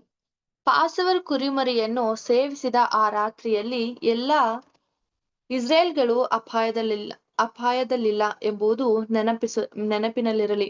ಆಯ್ಕೆಯಾದ ಜನರಲ್ಲಿ ಮೊದಲನೆಯವರು ಮಾತ್ರ ಹಾದು ಹೋದರು. ಸ್ವಲ್ಪ ಸಮಯದ ನಂತರ ದೇವರು ಪ್ರತಿ ಕುಟುಂಬದ ಮೊದಲನೆಯವರನ್ನು ಲೇವಿಯ ಬುಡಕಟ್ಟಿನ ಸಂಪೂರ್ಣ ಬುಡಕಟ್ಟಿಗೆ ಬದಲಾಯಿಸಿದನು. ಆದುದರಿಂದ ಒಂದು ಬುಡಕಟ್ಟಿನವರು ನಂತರ ನಾಶಪಡಿಸುವ ದೇವದೂತನನ್ನು ಹಾದು ಹೋಗುವ ಮೂಲಕ ರಕ್ಷಿಸಲ್ಪಟ್ಟವರನ್ನು ಪ್ರತಿನಿಧಿಸಿದರು. ಕುರಿಮರಿಯ ರಕ್ತದಿಂದ ರಕ್ಷಿಸಲ್ಪಟ್ಟವರು ಮತ್ತು ಅದರ ಮಾಂಸವನ್ನು ಕಹಿ ಗಿಡಮೂಲಿಕೆಗಳು ಮತ್ತು ಹುಳಿಯಿಲ್ಲದ ರೊಟ್ಟಿಯೊಂದಿಗೆ ತಿನ್ನುತ್ತಾರೆ. Thank you. ಆತ್ಮೀಯ ಸಹೋದರ ಮತ್ತು ಸಹೋದರರೇ, ಸಭೆಯ ಒಂದು ಮೊದಲನೇ ಹುಟ್ಟಿದಂತ ಒಂದು ಮಕ್ಕಳು ಅಂತ ಅನ್ಬಿಟ್ಟು ಒಂದು ಇಲ್ಲಿ ಹೇಳ್ತಾ ಇದ್ದಾರೆ. ಏನಿದ್ರ ಅರ್ಥ ಅಂತ ನಾವು ನೋಡ್ಬೇಕಾದ್ರೆ, ನಾವು ಕಳೆದ ವಾಕ್ಯಗಳೆಲ್ಲ ನಾವು ನೋಡ್ಕೊಂಡು ಬಂದಿರೋ ಪ್ರಕಾರನೇ ಆ ಒಂದು ದಿನದ ರಾತ್ರಿಯಲ್ಲಿ ಪ್ರತಿಯೊಬ್ಬರು ಕೂಡ ಏನ್ ಮಾಡ್ತಾರೆ ಅಂತಂದ್ರೆ, ಒಂದು ಮನಸ್ಸಿನಿಂದಲೂ ಸ್ವಚ್ಛತೆನ ಮಾಡ್ಕೊಂಡು ದೇವರ ಒಂದು ಅನುಗ್ರಹಕ್ಕೆ ಒಳಗೊಂಡು ಅಲ್ಲಿರುವಂತ ಎಲ್ಲಾ ಮಕ್ಕಳು ದೊಡ್ಡವರು ಎಲ್ರು ಕೂಡ ಒಟ್ಟಾಗಿ ಸೇರಿ ಪ್ರಭುರಾತ್ರಿ ಭೋಜನನ ಆಚರಣೆ ಮಾಡ್ತಾರೆ. ಆಚರಣೆ ಮಾಡ್ಬೇಕಾದ್ರೆ ಅವರು ಆ ಒಂದು ಮಾಂಸವನ್ನು ತಿಂದು ಕಹಿಯಾದ ಪಲ್ಯದೊಳಗಡೆ ತಿಂದಿ ಸೇವನೆ ಮಾಡ್ತಾರೆ ಅಂದ್ಬಿಟ್ಟು ಇಲ್ಲಿ ಹೇಳ್ತಾ ಇದ್ದಾರೆ. ನೋಡಿ ಪ್ರಿಯ ಸಹೋದರ ಮತ್ತು ಸಹೋದರರೇ, ನಾವು ಇದೇ ರೀತಿ ಮಾಡ್ಬೇಕಾ? ಇಲ್ಲ. ನೆಕ್ಸ್ಟ್ ಅದೇ ಪಾಯಿಂಟ್ಗಳನ್ನ ನಮ್ಗೆ ಇಲ್ಲಿ ಡಿಸ್ಕಷನ್ ಮಾಡೋದು. ನಾವು ಯಾವ ರೀತಿ ಪ್ರಭುರಾತ್ರಿ ಭೋಜನಗಳನ್ನ ಮಾಡ್ಬೇಕು? ಪ್ರಿಯ ಸಹೋದರ ಮತ್ತು ಸಹೋದರರೇ, ನಾವು ಈ ಒಂದು ರಾತ್ರಿಯಲ್ಲಿ ನಾವು ಪ್ರಾರ್ಥನೆ ಮಾಡ್ಕೊಳ್ಳೋಣ. ನಾಳೆ ದಿನದಕ್ಕೆ ನಮ್ಗೆ ಸಿದ್ಧತೆನ ದೇವರು ನಮ್ಗೆ ಅನುಗ್ರಹಿಸ್ಲಿ ಅನ್ಬಿಟ್ಟು. ನಾಳೆ ಏನೇನ್ ನಡೆಯುತ್ತೆ? ಸುಮಾರು 2000 ವರ್ಷಗಳ ಹಿಂದ್ಗಡೆ ನಮ್ಮ ರಕ್ಷಕರು, ನಮ್ಮ ವಿಮೋಚಕರು ಶಿಷ್ಯಂದಿರಾಗೆ ತಿಳಿಸಿರ್ತಾರೆ. ಈ ಒಂದು ಮೇಲಂತಸ್ತಿನ ಒಂದು ಜಾಗದಲ್ಲಿ ಸಿದ್ಧತೆನ ಮಾಡ್ಕೊಳ್ಳಿ, ದ್ರಾಕ್ಷಾರಸ, ಒಂದು ರೊಟ್ಟಿನ, ಆ ಒಂದು ಪಾತ್ರೆನೆಲ್ಲಾನು ಕೂಡ ಸಿದ್ಧತೆ ಮಾಡ್ಕೊಳ್ಳಿ. ಈ ಒಂದು ಸಂಜೆಯ ಕಾಲದಲ್ಲಿ ನಾವು ಪ್ರಭುರಾತ್ರಿ ಭೋಜನ ಆಚರಣೆ ಮಾಡೋಣ ಅಂತ ಹೇಳಿರ್ತಾರೆ. ಅದೇ ಪ್ರಕಾರನೇ ಕೂಡ ನಮಗೆ ಹೋಲಿಕೆ ಆಗಿರುವಂತ ಒಂದು ಸ್ಥಳಗಳಲ್ಲೂ ಕೂಡ ನಾವು ಸಿದ್ಧ ಮಾಡ್ಕೊಂಡಿದೀವಿ. ಈ ಒಂದು ಸ್ಥಳಗಳಲ್ಲಿ ಈವ್ನಿಂಗ್ ಟೈಮ್ ನಲ್ಲಿ, ಅಂದ್ರೆ ಸಂಜೆ ಹೊತ್ತಿನಲ್ಲಿ ಈ ಒಂದು ಪ್ರಭುರಾತ್ರಿ ಭೋಜನದ ಒಂದು ಕಾರ್ಯಕ್ರಮ ಆರಂಭ ಆಗುತ್ತೆ ಪ್ರಿಯರೇ. ಈ ಒಂದು ಕಾರ್ಯಕ್ರಮದಲ್ಲೂ ಕೂಡ ಸೇಮ್ ಹಳೆ ಇಸ್ರೇಲ್ನವರು ಕೂಡ ಏನ್ ಮಾಡ್ತಾ ಇದ್ರು ಅಂತಂದ್ರೆ, ಅವರು ಈವ್ನಿಂಗ್ ಆಗೋದನ್ನೇ ಕಾಯ್ತಾ ಇದ್ರು. ಅದೇ ಪ್ರಕಾರ ನಾವುಗಳು ಕೂಡ ಆ ಒಂದು ಸಂಜೆ ಆಗೋವರೆಗೂ ನಾವು ಕಾದು ಕುಳಿತುಕೊಂಡು ಆ ಒಂದು ಸಭೆಗೆ ಸಂಬಂಧಪಟ್ಟಂತ ಎಲ್ಲಾ ವ್ಯಕ್ತಿಗಳು ಬರೋವರ್ಗುನು ಕೂಡ ನಾವು ಕಾದು ಕುಳಿತುಕೊಂಡು ಆ ಒಂದು ಮೇಜಿಗೆ ನಾವು ಯೋಗ್ಯರ ಕಾಣಿಸ್ಕೋಬೇಕು ಪ್ರಿಯರೇ. ಒಂದು ಪ್ರಾರ್ಥನೆ ಪೂರ್ವಕವಾಗಿ ನಾವು ಆ ಒಂದು ಮೇಜಿಗೆ ಹೋಗ್ಬೇಕು. ನಾವು ಆ ಒಂದು ಮೇಜನ್ನ ಸುಮ್ನೆ ಯಥಾರ್ಥವಾಗಿ ಕುಡಿಯೋದು ತಿನ್ನೋದಲ್ಲ ಪ್ರಿಯ ಸಹೋದರ ಮತ್ತು ಸಹೋದರರ. ಅದು ಅವಮಾನಕ್ಕೆ ಸೂಚಿತವಾಗಿರುತ್ತೆ. ಆ ಒಂದು ರೊಟ್ಟಿ, ಆ ಒಂದು ದ್ರಾಕ್ಷ ರಸನ ನಾವು ಸೇವನೆ ಮಾಡ್ಬೇಕಾದ್ರೆ ಆ ದೇವರಿಗೆ ನಾವು ಒಂದು ವಿಜ್ಞಾಪನೆನ ಇಟ್ಟು ಒಂದು ಪ್ರಾರ್ಥನೆ ಪೂರ್ವಕ ಆ ಒಂದು ಕೂಟಕ್ಕೆ ನಾವು ಪಾಲ್ದಾರರಾಗ್ಬೇಕು. ನಮ್ಮಲ್ಲಿರುವಂತ ಒಂದು ತಪ್ಪುಗಳೇ ಆಗ್ಲಿ, ನಮ್ಮಲ್ಲಿರುವಂತ ಒಂದು ಬೇಕಿದ್ದಲು ಬೇಡದೆಯಿಂದಲೂ ಗೊತ್ತಿದ್ಕೊಂಡು ಗೊತ್ತಿಲ್ಲದೆ ಮಾಡಿರುವಂತ ತಪ್ಪುಗಳನ್ನ ಹರಿಕೆ ಮಾಡಿ ಪಶ್ಚಾತ್ತಾಪ ಪಟ್ಟು ಆ ಒಂದು ಮೇಜಿಗೆ ನಾವು ಒಳಪಡ್ಬೇಕು ಪ್ರಿಯರೇ. ಅದು ಒಂದು ಶುದ್ಧಕರವಾದಂತ ಒಂದು ಮೇಜು. ಆ ಒಂದು ಮೇಜಿನಲ್ಲಿ ಒಂದು ಆರ್ಡರ್ ಆಫ್ ಸರ್ವಿಸ್ ಎಲ್ಲ ಇರುತ್ತೆ, ಒಂದು ಪ್ರಾರ್ಥನೆ ಇರುತ್ತೆ, ಒಂದು ಗೀತೆಗಳೆಲ್ಲ ಇರುತ್ತೆ. ಪ್ರಭುರಾತ್ರಿ ಭೋಜನಕ್ಕೆ ಸಂಬಂಧಪಟ್ಟಂತ ಪ್ರಮುಖವಾದಂತ ಒಂದು 5 ವಾಕ್ಯಗಳನ್ನ ನಾವು ನೋಡುವಂತವರಾಗಿರ್ತೀವಿ. ಅದಾದ ನಂತರ ಏನಾಗತ್ತೆ ಅಂತಂದ್ರೆ, ಏಸು ಕ್ರಿಸ್ತನು ಕೂಡ ಪ್ರಭುರಾತ್ರಿ ಭೋಜನನ ಯಾವ ರೀತಿ ಮಾಡಿದ್ರು? ಸುಮ್ನೆ ಹಾಗೇನೆ ರೊಟ್ಟಿ ಮುರಿದಿ ದ್ರಾಕ್ಷಾರಸ ತಗೊಂಡು ಕುಡಿದ್ಬಿಟ್ಟು ಹೋಗ್ಲಿಲ್ಲ ಪ್ರಿಯರೇ. ಅದಕ್ಕಿಂತ ಮುಂಚಿತೆ ಅವರು ಏನ್ ಮಾಡಿದ್ದಾರೆ ಅಂದ್ರೆ, ಶಿಷ್ಯಂದಿರಿಗೆ ಹಲವಾರು ಒಂದು ಪಾಠಗಳನ್ನ ತೆಗ್ದಿದ್ದಾರೆ, ಹಲವಾರು ರೀತಿ ಒಂದು ಉಪದೇಶಗಳನ್ನ ಮಾಡಿದ್ದಾರೆ. ಅದೇ ಪ್ರಕಾರ ಸ್ವಲ್ಪ ಸಮಯ ನಾವು ದೇವರ ಒಂದು ವಾಕ್ಯನ ಧ್ಯಾನ ಮಾಡ್ಬೇಕು ಪ್ರಿಯರೇ. ಅದಾದ ಮೇಲೆನೆ ನಮಗೆ ಕೊಡಲ್ಪಟ್ಟಂತ ಒಂದು ಸಂಜೆ 6:30 ಆ ಒಂದು ಈವ್ನಿಂಗ್ ಟೈಮ್ ಸ್ಟಾರ್ಟ್ ಆಗುತ್ತೆ ಪ್ರಿಯರೇ. ಸಾಯಂಕಾಲದ ಒಂದು ಪ್ರಾರಂಭ ಆಗತ್ತೆ. ಆ ಒಂದು ಸಂದರ್ಭದಲ್ಲಿ 6:30 8 ಗಂಟೆ ಒಳಗಡೆ ನಾವು ಆ ಒಂದು ಮೇಜಿಗೆ ನಾವು ಒಳಗ್ ಬೀಳ್ಬೇಕು ಪ್ರಿಯರೇ. ಆ ಒಂದು ರೊಟ್ಟಿ ಫಸ್ಟ್ ಬರೋದೇ ಯಾವುದು ಅಂತ ನಾವು ನೋಡ್ಬೇಕಾದ್ರೆ ಇಲ್ಲೂ ಕೂಡ ನಾವು ನೋಡ್ತೀವಿ. ಆ ಒಂದು ಲೇವಿಯರ್ ಎಲ್ರು ಕೂಡ ಏನ್ ಮಾಡ್ತಾರೆ ಅಂದ್ರೆ ಆ ಒಂದು ಮಾಂಸನ ಏನ್ ಮಾಡ್ತಾರೆ, ಸುಟ್ಟು ಆ ಒಂದು ರಕ್ತನ ಸುಟ್ಟು ತಿಂತಾರೆ. ಅದಾದ್ಮೇಲೆ ಕಹಿಯಾದ ಪಲ್ಯ ಸಂಗಡ ತಿಂತಾರೆ ಅನ್ಬಿಟ್ಟು ಇಲ್ಲಿ ನಾವು ಓದಿದ್ವಿ. ಅದೇ ಪ್ರಕಾರನೇ ನಮಗೆ ಫಸ್ಟ್ ಸಿಗದೆ ಯಾವುದು ಅಂತಂದ್ರೆ ರೊಟ್ಟಿ, ಪ್ರಿಯ ಸಹೋದರ ಮತ್ತು ಸಹೋದರರೇ. ಅದು ಗಂಭೀರವಾಗ್ಲಿ ಒಂದು ಪ್ರಾರ್ಥನೆಯಿಂದಲೂ ಆ ಒಂದು ರೊಟ್ಟಿನ ನಾವು ಮುರಿದು, ಎಷ್ಟಾಗುತ್ತೆ ಅಷ್ಟು ಸ್ವಲ್ಪನೇ ಮುರಿಯೋಣ, ಏನ್ ತುಂಬಾ ದೊಡ್ಡದೇನ್ ಬೇಡ, ಸ್ವಲ್ಪ ಮುರಿದು ನಾವು ಎಷ್ಟು ಸೇವನೆ ಮಾಡಕ್ಕಾಗತ್ತೋ ಅಷ್ಟು ಸೇವನೆ ಮಾಡೋದಕ್ಕೆ ಯೋಗ್ಯವಾದಂತ ರೀತಿಯಲ್ಲಿ ಆ ಒಂದು ರೊಟ್ಟಿನ ಮುರಿದು ನಾವು ಪ್ರಾರ್ಥನೆ ಮಾಡ್ಕೋಬೇಕು. ಪ್ರೇಯರ್ ಮಾಡ್ಕೊಂಡು ಪ್ರೇಯರ್ಫುಲ್ ಆಗಿ ಆ ಒಂದು ರೊಟ್ಟಿನ ನಾವು ತಿನ್ನೋದಕ್ಕೆ ಹೋಗೋಣ. ಆದ ನಂತರ ನೆಕ್ಸ್ಟ್ ಆ ಒಂದು ಪಾತ್ರೆ, ಪ್ರಿಯ ಸಹೋದರ ಮತ್ತು ಸಹೋದರರೇ, ಆ ಪಾತ್ರೆಯಲ್ಲಿ ಇರುವಂತ ಒಂದು ಪಾನ, ಅದೇ ದ್ರಾಕ್ಷಾರಸ, ಈ ಎರಡನ್ನೂ ಕೂಡ ನಾವು ಅಟ್ ಎ ಟೈಮ್ ಸೇವನೆ ಮಾಡ್ತೀವಿ ಪ್ರಿಯರೇ. ಫಸ್ಟ್ ಆ ಪಾತ್ರನ ಇಟ್ಕೋತೀವಿ. ಅದು ಯಾವುದಕ್ಕೆ ಸೂಚಕವಾಗಿರುತ್ತೆ ಅಂತಂದ್ರೆ ಕ್ರಿಸ್ತನ ಮರಣದಲ್ಲಿ ನಾನು ಕೂಡ ಪಾಲ್ದಾರನಾಗಿರ್ತೀನಿ ಅನ್ಬಿಟ್ಟು. ಸೊ ಆ ಒಂದು ಯೋಗ್ಯವಾದಂತ ಒಂದು ವಿಚಾರಕ್ಕೆ ನಾವು ಯೋಗ್ಯರೇ ಅಲ್ಲ, ಆದ್ರೂ ಕೂಡ ಯೋಗ್ಯರಾಗಿ ನಡ್ಕೊಳ್ಳುವಂತೆ ನಮ್ಮನ್ನ ದೇವರು ಸಿದ್ಧಪಡಿಸ್ತಾರೆ. ಆ ರೀತಿ ನಾವು ಆ ಒಂದು ಪ್ರಾಣನ ನಾವು ಸೇವನೆ ಮಾಡಿ ಆ ಒಂದು ದಿನದಲ್ಲಿ ನಾವು ಏನಾಗಿರ್ಬೇಕು ಅಂತಂದ್ರೆ ತುಂಬಾ ಮೌನವಾಗಿರ್ಬೇಕೇ ಹೊರತು ಒಂದು ಆರ್ಭಟವಾದಂತ ಒಂದು ಸನ್ನಿವೇಶ ನಾವು ಮಾಡೋದು ವ್ಯಕ್ತವೆಲ್ಲ ಪ್ರಿಯರೇ. ಏನಕ್ಕೆ ಅಂದ್ರೆ ಆ ಒಂದು ರಾತ್ರಿಯಲ್ಲೇ ನಮ್ಮ ರಕ್ಷಕರು ಪಡಲ್ಪಟ್ಟು ಇಡೀ ರಾತ್ರಿ ಆ ಒಂದು ಕಷ್ಟ ಸಂಕಟಗಳನ್ನ ಅನುಭವಿಸ್ತಾರೆ. ಇಡೀ ರಾತ್ರಿ ಅವ್ರ ಮೇಲೆ ತಪ್ಪುಗಳನ್ನ ಹೋಲಿಸ್ತಾರೆ. ಇಡೀ ರಾತ್ರಿ ಅವ್ರಿಗೆ ನಿದ್ದೆ ಇಲ್ಲ, ಊಟ ಇಲ್ಲ, ಒಂದು ರೀತಿಯ ಒಂದು ಅವಮಾನಗಳನ್ನ ಅವರು ಎದುರು ನೋಡ್ತಾರೆ ಪ್ರಿಯರೇ. ಅದಾದ ನಂತರ ಬೆಳಿಗ್ಗೆನೆ ಅವರು ಶಿಲುಬೆನ ಹೊತ್ತು ಸುಮಾರು ಕಿಲೋಮೀಟರ್ ಗಟ್ಲೆ, ಮೈಲುಗಳ ಗಟ್ಲೆ ಅವ್ರು ಏನ್ ಮಾಡ್ತಾರೆ ಅಂತಂದ್ರೆ ಆ ಒಂದು ಆ ಕಲ್ವಾರಿ ಶಿಲುಬೆನ ಹೊತ್ತು ಕರ್ತರು ಹೊರಡ್ತಾರೆ ಪ್ರಿಯರೇ. ಹೋಗಿ ಸುಮಾರು 9 ಗಂಟೆಯಿಂದ ಸತತ 3 ಗಂಟೆವರೆಗೆ ಸುಮಾರು 6 ಗಂಟೆಗಳ ಕಾಲ ಅವರು ಕ್ರೂಸಿಫಿಕೇಶನ್, ಆ ಒಂದು ಶಿಲುಬೆಲಿ ಅವರು ನರಳಿ ಆ ಪ್ರಾಣನ ಬಿಡುವಂತ ಒಂದು ಸನ್ನಿವೇಶ ಪ್ರಿಯರೇ. ನಾಳಿದ್ದು ದಿನದಲ್ಲಿ ನಡೆಯುವಂತ ಒಂದು ಸನ್ನಿವೇಶ. ಇದನ್ನೆಲ್ಲ ನಾವು ಮೆಲುಕು ಹಾಕ್ಬೇಕು ಪ್ರಿಯರೇ. ನಮಗೋಸ್ಕರ ಒಬ್ರು ಪ್ರಾಣ ಕೊಡ್ತಾ ಇದ್ದಾರೆ ಅಂತ ಇರ್ಬೇಕಾದ್ರೆ ಅವರು ಎಂತ ಒಂದು ವಿಶೇಷವಾದಂತ ಒಂದು ಕರ್ತವ್ಯನ ಮಾಡಿದ್ದಾರೆ ಅಂತ ಅನ್ಬಿಟ್ಟು ನಾವು ಅವ್ರಿಗೋಸ್ಕರ ಏನಾದ್ರೂ ಒಂದು ಮಾಡ್ಬೇಕು. ನಮಗೂ ಅದೊಂದು ಕರ್ತವ್ಯನ ನಾವು ಪರಿಪೂರ್ಣವಾಗಿ ನಾವು ಮಾಡ್ಬೇಕು. ಇದನ್ನ ಒಂದು ಶುದ್ಧ ಭಾವದಿಂದ ನಾವು ಮಾಡೋಣ. ಸೊ ಹಳೆ ಒಂದು ಕಾಲದಲ್ಲಿ ಬರೆದಲ್ಪಟ್ಟಂತ ಇಸ್ರೇಲ್ಸ್ನಲ್ಲೂ ಕೂಡ ಏನ್ ಮಾಡಿದ್ರು ಅಂತಂದ್ರೆ ತುಂಬಾ ಗಂಭೀರವಾಗಿ ಆ ಒಂದು ಆಚರಣೆಯನ್ನ ಮಾಡಿದ್ರು ಪ್ರಿಯರೇ. ಅದನ್ನ ಹೇಳೋದಕ್ಕೆ ಅಸಾಧ್ಯವಾದಂತ ರೀತಿಯಲ್ಲಿ ಅವ್ರು ಆಚರಣೆ ಮಾಡಿದ್ರು. ಹೊಸ ಒಡಂಬಡಿಕೆಗೆ ಸೇರಲ್ಪಟ್ಟಂತ ನಾವೆಲ್ಲರೂ ಕೂಡ ಏನ್ ಮಾಡ್ಬೇಕು ಅಂತಂದ್ರೆ ಯೇಸು ಕ್ರಿಸ್ತ ತೋರಿಸಲ್ಪಟ್ಟಿರುವಂತ ಈ ಒಂದು ಮೇಜನ್ನು ಕೂಡ ನಾವು ಅಯೋಗ್ಯವಾಗಿ ತಗೊಳ್ಳದೆ ಯೋಗ್ಯವಾಗಿ ನಾವು ಆ ಒಂದು ಮೇಜಿಗೆ ಹೋಗಿ ಭಯಭಕ್ತಿಯಿಂದ ಆ ಒಂದು ಮೇಜನ್ನ ನಾವು ತಗೊಳ್ಳೋಂಥವ್ರಾಗಿರೋಣ. ಮುಂದಿನ ವರ್ಷ ದೇವ್ರ ಚಿತ್ತ ಇದ್ರೆ ನಾವೆಲ್ಲರೂ ಒಟ್ಟಾಗಿ ತಗೊಳ್ಳೋಂಥವ್ರಾಗಿರೋಣ. ಇಲ್ಲವಾದರೆ ದೇವರ ಒಂದು ಅನುಗ್ರಹದಿಂದ ಎಲ್ಲಿಗೆ ಹೋಗ್ತೀವೋ ಅಲ್ಲಿಗೆ ನಾವು ಇರೋದಕ್ಕೆ ಪ್ರಯತ್ನ ಪಡುವಂತವ್ರಾಗಿರೋಣ ಪ್ರಿಯರೇ. ಸೊ ಯಾವ ರೀತಿ ಅಂತಂದ್ರೆ ನಮ್ಮ ಒಂದು ಓಟ ಎಲ್ಲಿಗೆ ಇಟ್ಟಿರ್ತಾರೆ ಅಂತ ನಾವು ಯಾರು ಕೂಡ ಜಸ್ಟಿಫಿಕೇಶನ್ ಮಾಡೋದಕ್ ಸಾಧ್ಯ ಇಲ್ಲ. ಬಟ್ ಮುಂದಿನ ಒಂದು ವರ್ಷ ಯಾವ ರೀತಿ ಇರುತ್ತೆ ಅಂತ ಗೊತ್ತಿಲ್ಲ. ಆದ್ರೆ ಈ ವರ್ಷದಲ್ಲಿ ನಾವೆಲ್ಲರೂ ಕೂಡ ಒಟ್ಟಾಗಿ ಸೇರಿ ಪ್ರಭುರಾತ್ರಿ ಭೋಜನ ನಾವು ಆಚರಣೆ ಮಾಡ್ತಾ ಇದೀವಿ. ಯೋಗ್ಯರಾಗಿ ನಾವು ನಡ್ಕೊಳ್ಳೋದಕ್ಕೆ ಪ್ರಯತ್ನ ಪಡೋಣ. ಸೊ ಇಲ್ಲಿಗೆ ಇವತ್ತಿನ ಒಂದು ಪಾಠನ ನಾವು ನಿಲ್ಸೋಣ. ಇನ್ನು ತುಂಬಾ ದೊಡ್ಡದಾಗಿದೆ ಈ ಒಂದು ಪಾಠ. ಇದರಲ್ಲಿ ಹಲವಾರು ಒಂದು ಸನ್ನಿವೇಶಗಳನ್ನ ಹೇಳ್ತಾರೆ. ಸೊ ಯೂಶಲಿ ನಾವೆಲ್ಲ ಕೇಳಿರ್ತೀವಿ. ಧರ್ಮೋಪದೇಶ ಕಾಂಡದಲ್ಲೂ ಕೂಡ ಹೇಳಿರುವಂತ ಒಂದು ವಾರ್ತೆಗಳನ್ನೆಲ್ಲ ಕೂಡ ಇದೆ. ಮುಂದೆ ಬರುವಂತ ದಿನದಲ್ಲಿ ದೇವ್ರ ಚಿತ್ತ ಇದ್ದಲ್ಲಿ ಈ ಒಂದು ಪಾಠನ ನಾವು ಕಂಟಿನ್ಯೂ ಮಾಡ್ಕೊಂಡು ಹೋಗೋಣ. ನಾಳೆ ದಿನದಲ್ಲಿ ನೀವೆಲ್ರೂ ಕೂಡ ಯಾರೂ ಕೂಡ ಮಿಸ್ ಮಾಡ್ದೇನೆ ಕಾನ್ಸಿಗ್ರೇಷನ್ ಆಗಿರುವಂತವ್ರು, ದೇವರಲ್ಲೂ ದೇವರಲ್ಲೂ ಮತ್ತೆ ಯೇಸು ಕ್ರಿಸ್ತನಲ್ಲೂ ದೀಕ್ಷೆನ ಹೊಂದಿರುವಂತ ಸಹೋದರ ಸಹೋದರಿಯರು ಅವರು ನಾಳೆ ಯಾವುದೇ ಕಾರಣಕ್ಕೂ ಮಿಸ್ ಮಾಡ್ದೇನೆ ಪ್ರಭುರಾತ್ರಿ ಭೋಜನಕ್ಕೆ ಪಾಲ್ದಾರರಾಗಿ ಒಂದು ಒಳ್ಳೆ ರೀತಿಯಲ್ಲಿ ಆ ಒಂದು ಆಚರಣೆಯನ್ನ ಮಾಡಿ ಒಂದು ಸಮಾಧಾನದಿಂದಲೂ ಒಂದು ಸಂತೋಷದಿಂದಲೂ ಮಾಡೋದಕ್ಕೆ ಪ್ರಯತ್ನ ಪಡ್ರಿ. ಯಾಕೆಂದ್ರೆ ನೀವು ರಕ್ಷಣೆ ಹೊಂದೋದಕ್ಕೋಸ್ಕರನೇ ನಮ್ಮ ಕರ್ತರು ಶಿಲುಬೆ ಮರಣನ ಹೊಂದಿದ್ರು. ದೇವರು ಈ ವಾಕ್ಯಗಳನ್ನ ಆಶೀರ್ವದಿಸ್ಲಿ. ಕೊನೆಯದಾಗಿ ಒಂದು ಪ್ರಾರ್ಥನೆ ಮಾಡಿ ಈ ಒಂದು ಕೂಟನ ನಾವು ಅಂತ್ಯ ಮಾಡೋಣ. ಕೊನೆ ಪ್ರಾರ್ಥನೆಯನ್ನ ಸಹೋದರಾದಂತ ಶ್ರೀಕಾಂತ್ ಬ್ರದರ್ ಮಾಡ್ಬೇಕಾ ಕೇಳ್ಕೊಳ್ತೀನಿ.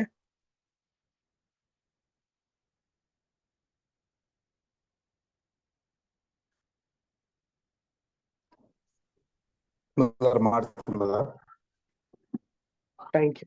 ಮಾಡಿ.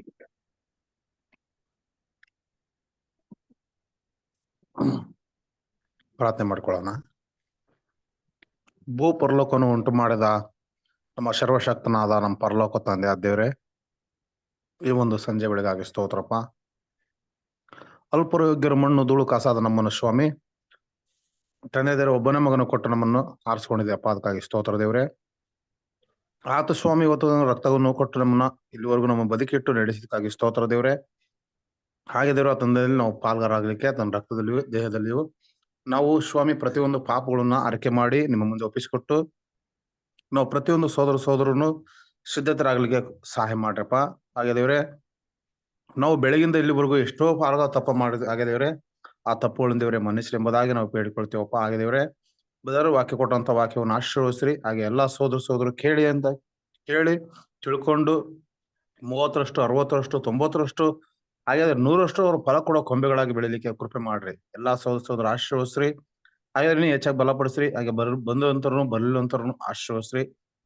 ಹಾಗಿದ್ರೆ ಬ್ರದರ್ನು ಅವರ ಕುಟುಂಬವನ್ನು ಹೆಚ್ಚಾಗಿ ಅವರ ಸೇವೆಯಲ್ಲಿ ಬೆಳಿಲಿಕ್ಕೆ ಕೃಪೆ ಮಾಡ್ರಿ. ಎಲ್ಲಾ ಸೋದರನ್ನು ಹೆಚ್ಚಾಗಿ ಬಲಪಡಿಸ್ರಿ ಎಂಬುದಾಗಿ ಕೇಳ್ತೀವಪ್ಪ. ಹಾಗಾದ್ರೆ ಪ್ರಾರ್ಥನೆ ನಿಮ್ ಕೈಲಿ ಒಪ್ಪಿಸ್ಕೊಡ್ತೀವಪ್ಪ.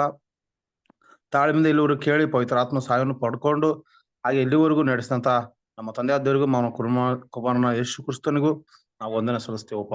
ಈ ಪ್ರಾರ್ಥನೆ ನಮ್ಮ ಕರ್ತನ ಒಡೆಯನು ರಕ್ಷಕನಾದ ಯೇಸುವಿನ ಹೆಸರಲ್ಲಿ ತಂದೆ, ಆಮೇನ್. ಆಮೇನ್. Thank you brothers and sisters.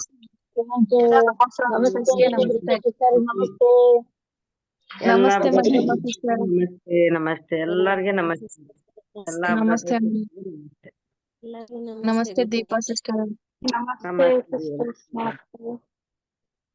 ನಮಸ್ತೆ ಶಾಂತಮ್ಮ ಸಿಸ್ಟರ್.